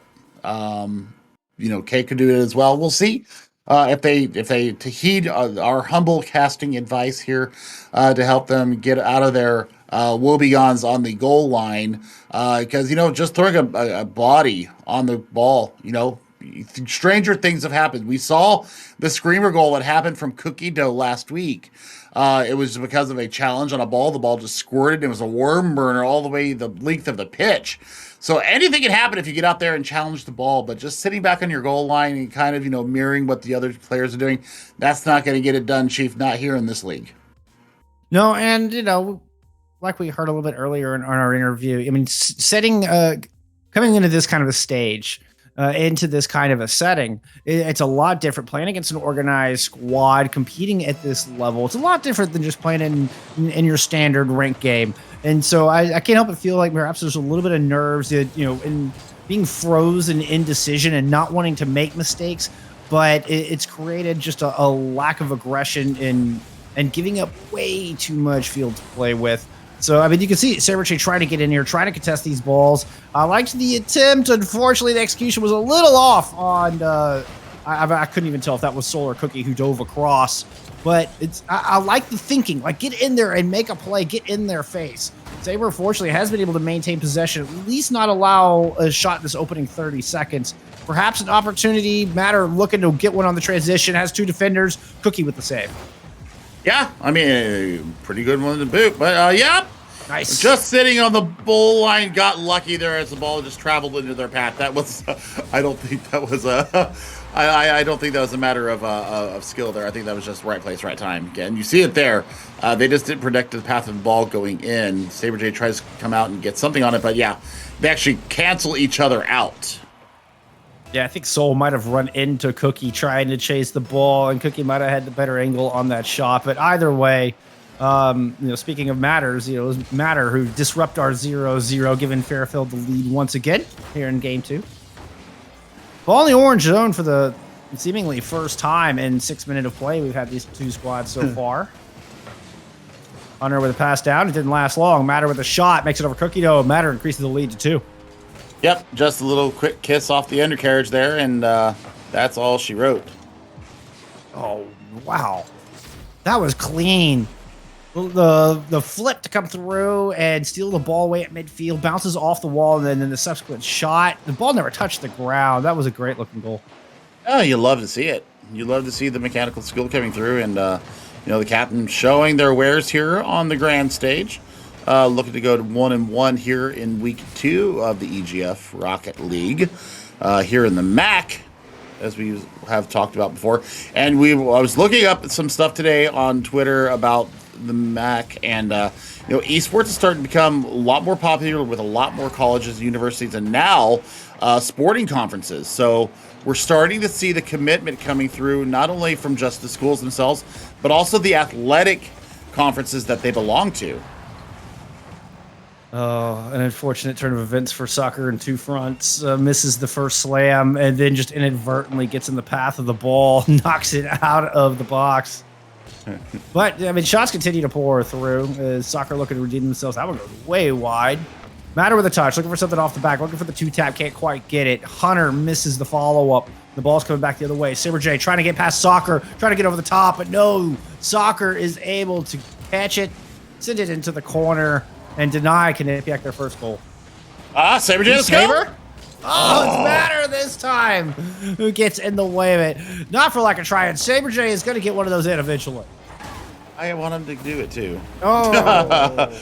I'm rooting for a goal from Quinnipiac here, to be honest. I just want to see it because Saber J is really putting the work in, trying to be the Titan carrying the Earth on their back out of Tartarus, but not so much joy. Matter goes flying by the ball. I can't help but think that was a fake. Like, it looked like they just whiffed. But Matter drew 2 defenders into that right-hand corner, and it just left it wide open for Hunter to come in with a great angle. So seeing that in replay, that almost looked like an intentional move from Matter. If so, that was big brain. That was big brain. Also, Hunter, this is the first time seeing Hunter this year. Hunter did not play last week, and so far I like what I'm seeing. Yeah, I mean, Elysium was in the squad last week, and Hunter is really showing their wares here on the big stage as well for the first time this season. Nice little demo there going on to Saber J, the only source of any kind of offensive output for Quinnipiac. Oh, good lord, the hood carry into the corner, Hunter. Yeah, hi, you're good at the game. We see this. Yeah, I mean, nice finesse, nice touch on that, putting it up. Tried to drop it in front for Matter, but the defense was there to disrupt that play. Soulcake coming out. That's more what I want to see. Soulcake coming out of the net, challenging Soccer Scout on that ball. And that's exactly what we need more of if they want to stay alive in this series. Good clear down, but it won't make it past midfield. Rotations there for Fairfield. Now going back on the attack. Soccer puts in 1, looking for the follow-up. That one gets knocked into the corner. Hunter's going to chase it down. Saber J comes out with a nice lob, nice touch, open net. Saber J does finally get rid of the goose egg. I mean, that's just happy. And it's a great touch. I don't know if he was necessarily aiming for goal there, but it does find the back of the net. Full length of the pitch almost, and you love to see that. So there we go, goose egg off the board. Now let's see if they can build on it. The first one's the hardest one, Billy. That's the hardest goal to get. is to break that 0, especially if it spans multiple games. So hopefully this is the start of something beautiful here for Quinnipiac. Oh my goodness, but they dodged a bullet there. Hunter, I think, got a little ahead of themselves and saw the empty net and didn't make contact, didn't keep their eyes on the ball. Fairfield lucky, actually, excuse me, Quinnipiac lucky that it's not a 4-1 game right now. I mean, yeah, Saber J got his ball in hand. He's got a teammate to the left. Yeah, just tried to solo carry the ball on that one. Didn't quite make it through. Cookie dough, a little bit of a whiff, but able to grab a big pot of gold at the end of that rainbow. Ooh, and then both cars colliding, trying to hit that one. So it seems like the communication is a little bit off for Quinnipiac as well. Perhaps cleaning that up. Trust your teammates. You got to trust your teammates to follow through. If you don't have the trust of your teammates, it's all going to fall apart from there. Yeah, I mean, you know, we talked about this last week. You can see kind of like the lack of comms going on the field when you see the double commits going into a ball that's, you know, in a neutral situation. So we really want to see that get cleaned up. I did like that Soul Cake was coming out and trying to get more involved in the play. Now, if we can get Cookie Dough to do the same thing, we might have a different match on our hands. And, Soul Cake was getting in there and trying to mix it up as well. Did they get their ankles broken? Yes, but just the fact that you're putting a barrier, an object in the path of the goal-sniffing hounds of Fairfield, this is all to the better for Quinnipiac. So even though, they do lose that by 2 goals, it's still only 2 goals. And it was because they were out there actually starting to mix it up against the other team. So great dividends can be paid just by getting off your goal line. I mean, game 1, score 7-0, shots 13-0, both favoring Fairfield. Game 2, 3-1, shots 10-3. You know what I'm seeing here, Billy? Improvement. This is improvement. And this is something you can build on. It absolutely is. And Soul Cake looks like they're going to go ahead and stay out. So I don't hate this. But Quinnipiac got caught flat-footed again. Keep an eye on your 2 defenders sitting in net. Soul Cake kind of got caught in that near post. Nobody else can get up in the air in time. And it's just get out there and challenge. Fairfield had an easy look. Nice lob to put it home. 1-0 lead, start game 3. Smart kickoff win, though. And I like the fact that, they didn't just, back off and go away. We saw them get scored on a couple of kickoffs last week. So that must have been something that they worked on this week as well, is working on these kickoffs. You don't just go strike daving at the ball and, try to get a little crafty with it. I think that's another thing that they should try and do is get a little crafty with the ball. Don't take the ball towards your net. Do not do that. All 3 Quinnipiac players right on top of each other. Fortunately, Saber J able to get back and at least put enough pressure to where made the shooter miss the shot on that one. Fortunate for Quinnipiac that they're not down again. And you can't rely on opponents to miss shots. It all comes to smart rotation and positioning. I mean, that's just rule number 1 of Rocket League. It's positioning. I heard that. Overleague. Overleague? There it is. Oh, man. I mean, once again, Soccer Scout, nice little touch over to Matter. Matter putting it away. Nice, stylish shot there.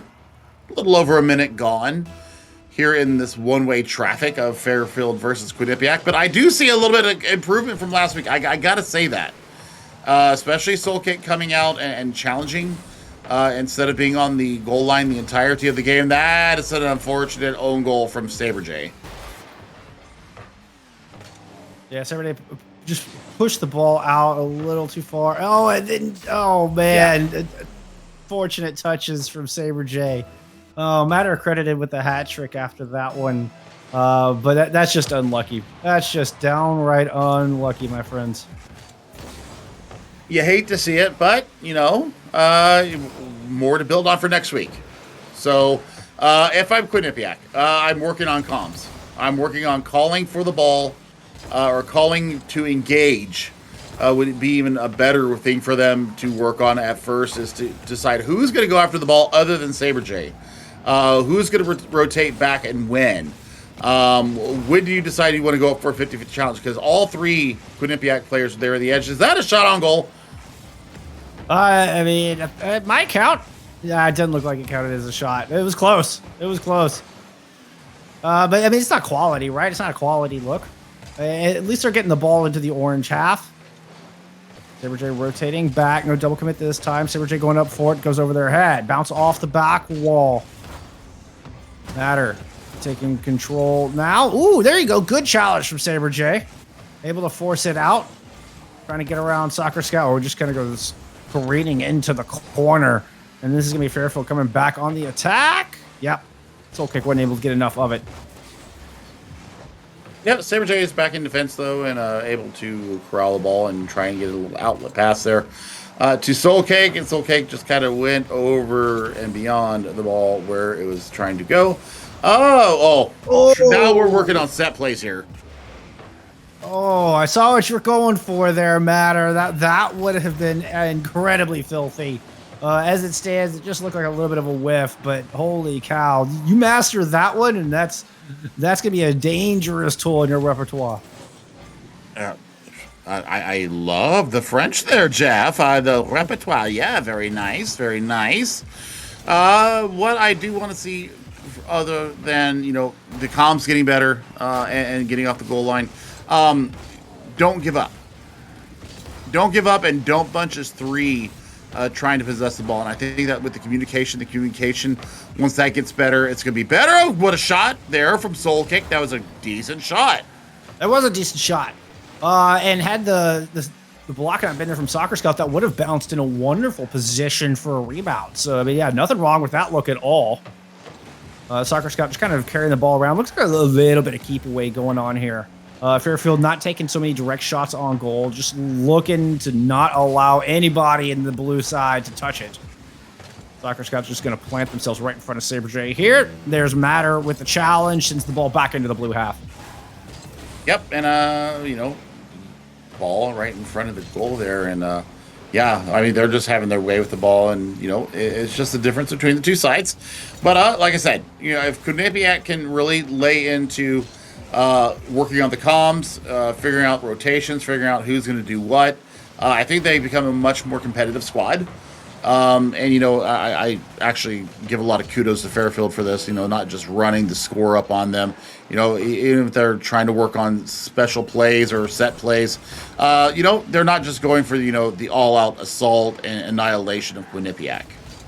No, a little bit more defensive posturing, even though they're playing in the blue half. This is a very, very much a defensive posturing. And just don't give up any kind of possession. And it's going to work for them. Fairfield will close this out in a 3-0. Looking to be a 3-0 in the score line in the game as well as in the series.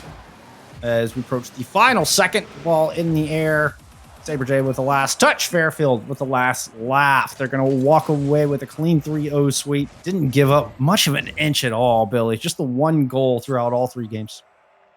And that's not so bad. So, I mean, for Quinnipiac, you got the tools.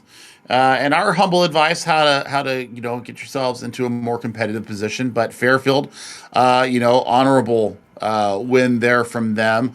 Didn't run the score up horribly, and really it showed restraint. And I love to see that in the gamesmanship there as well. You don't want to completely demoralize your opponent. So, big hats off to Fairfield on that one as well.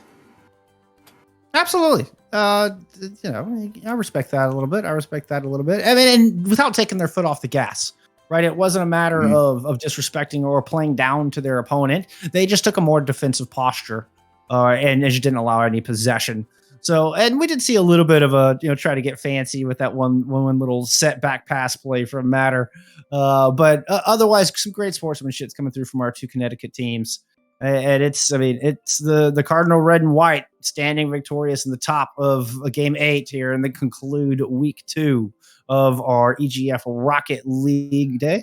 I'm still waiting on word if we're going to have an interview. So kind of. Okay, yeah. All right. Sounds like we are going to try to get somebody in here. So give us a moment to get that set up and we'll be back with somebody from Fairfield University.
All right, friends, we are back. We're here with Hunter from Fairfield University. Thank you so much for joining us. Congratulations on the victory.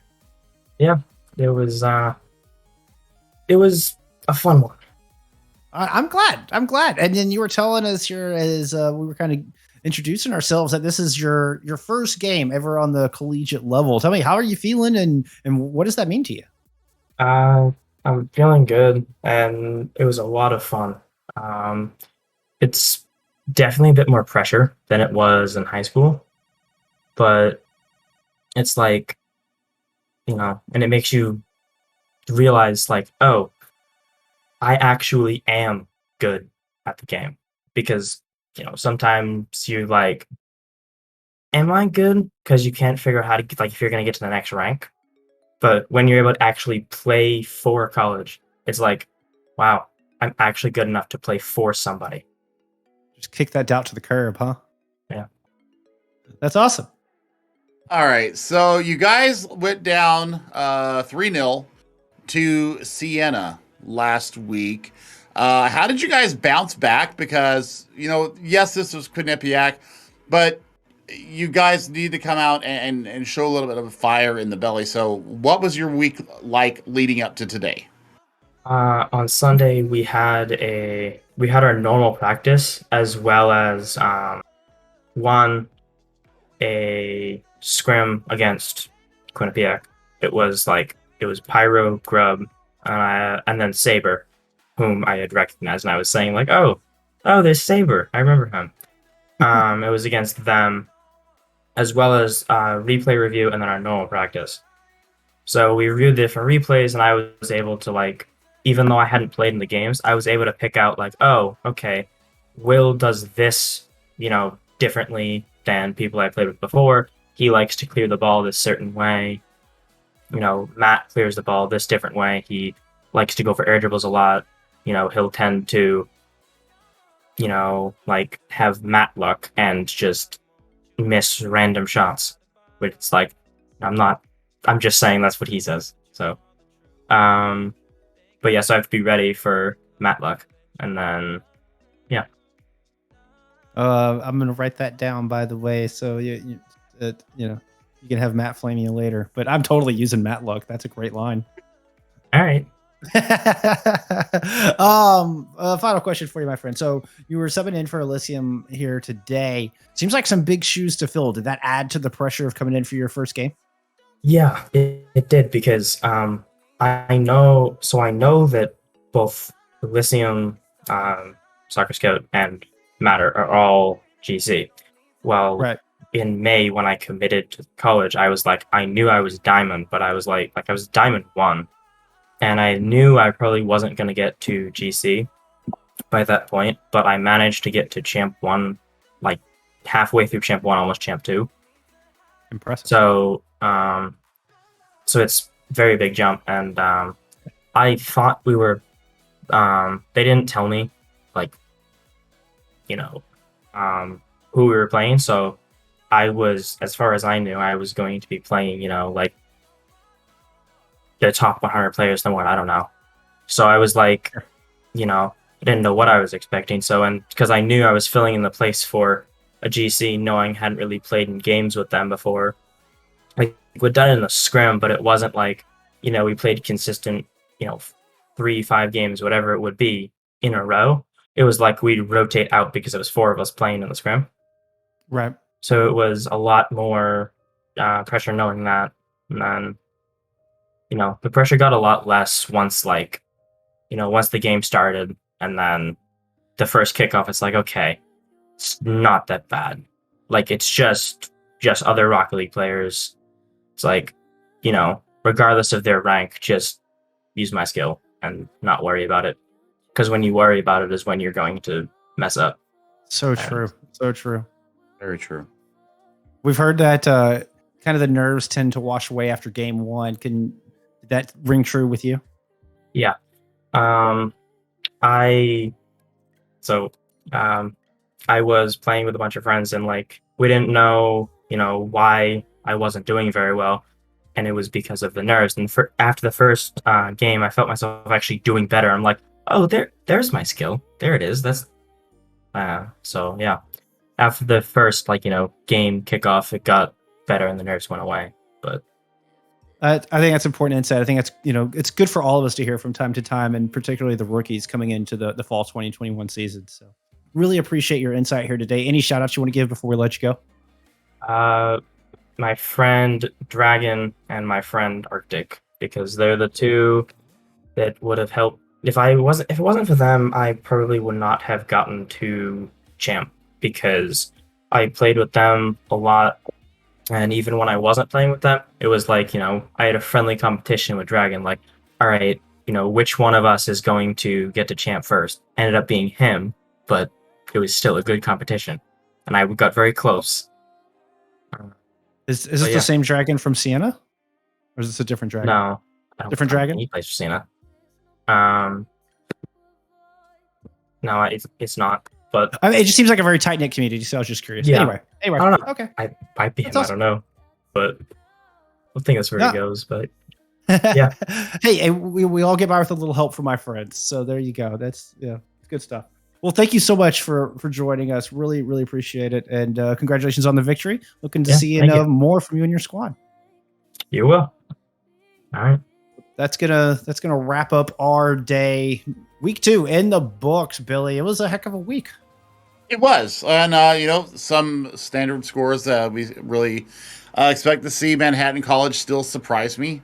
Even though they did go down 1-3, they still looked to be so much better of a team than what they were last year. And, the fire in the eyes. And then, we saw a couple of, really competitive series. And then, we had this one at the end. And so, upward and forward. Moving into week 3, We see some people get the goose egg off the board as well. So, leading into week number 3, this should be setting us up nicely for midseason heroics.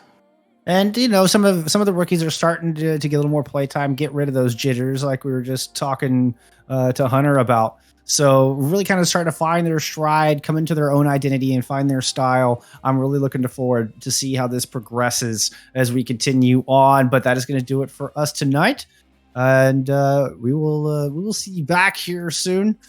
Be sure to drop follows on Twitter, for EGF, and keep up to date with all the happenings here in the fall 2021 season. But until we see you again, have a wonderful evening, and remember to look out for each other in game and out. And we'll see you next time. Bye, guys. Love y'all.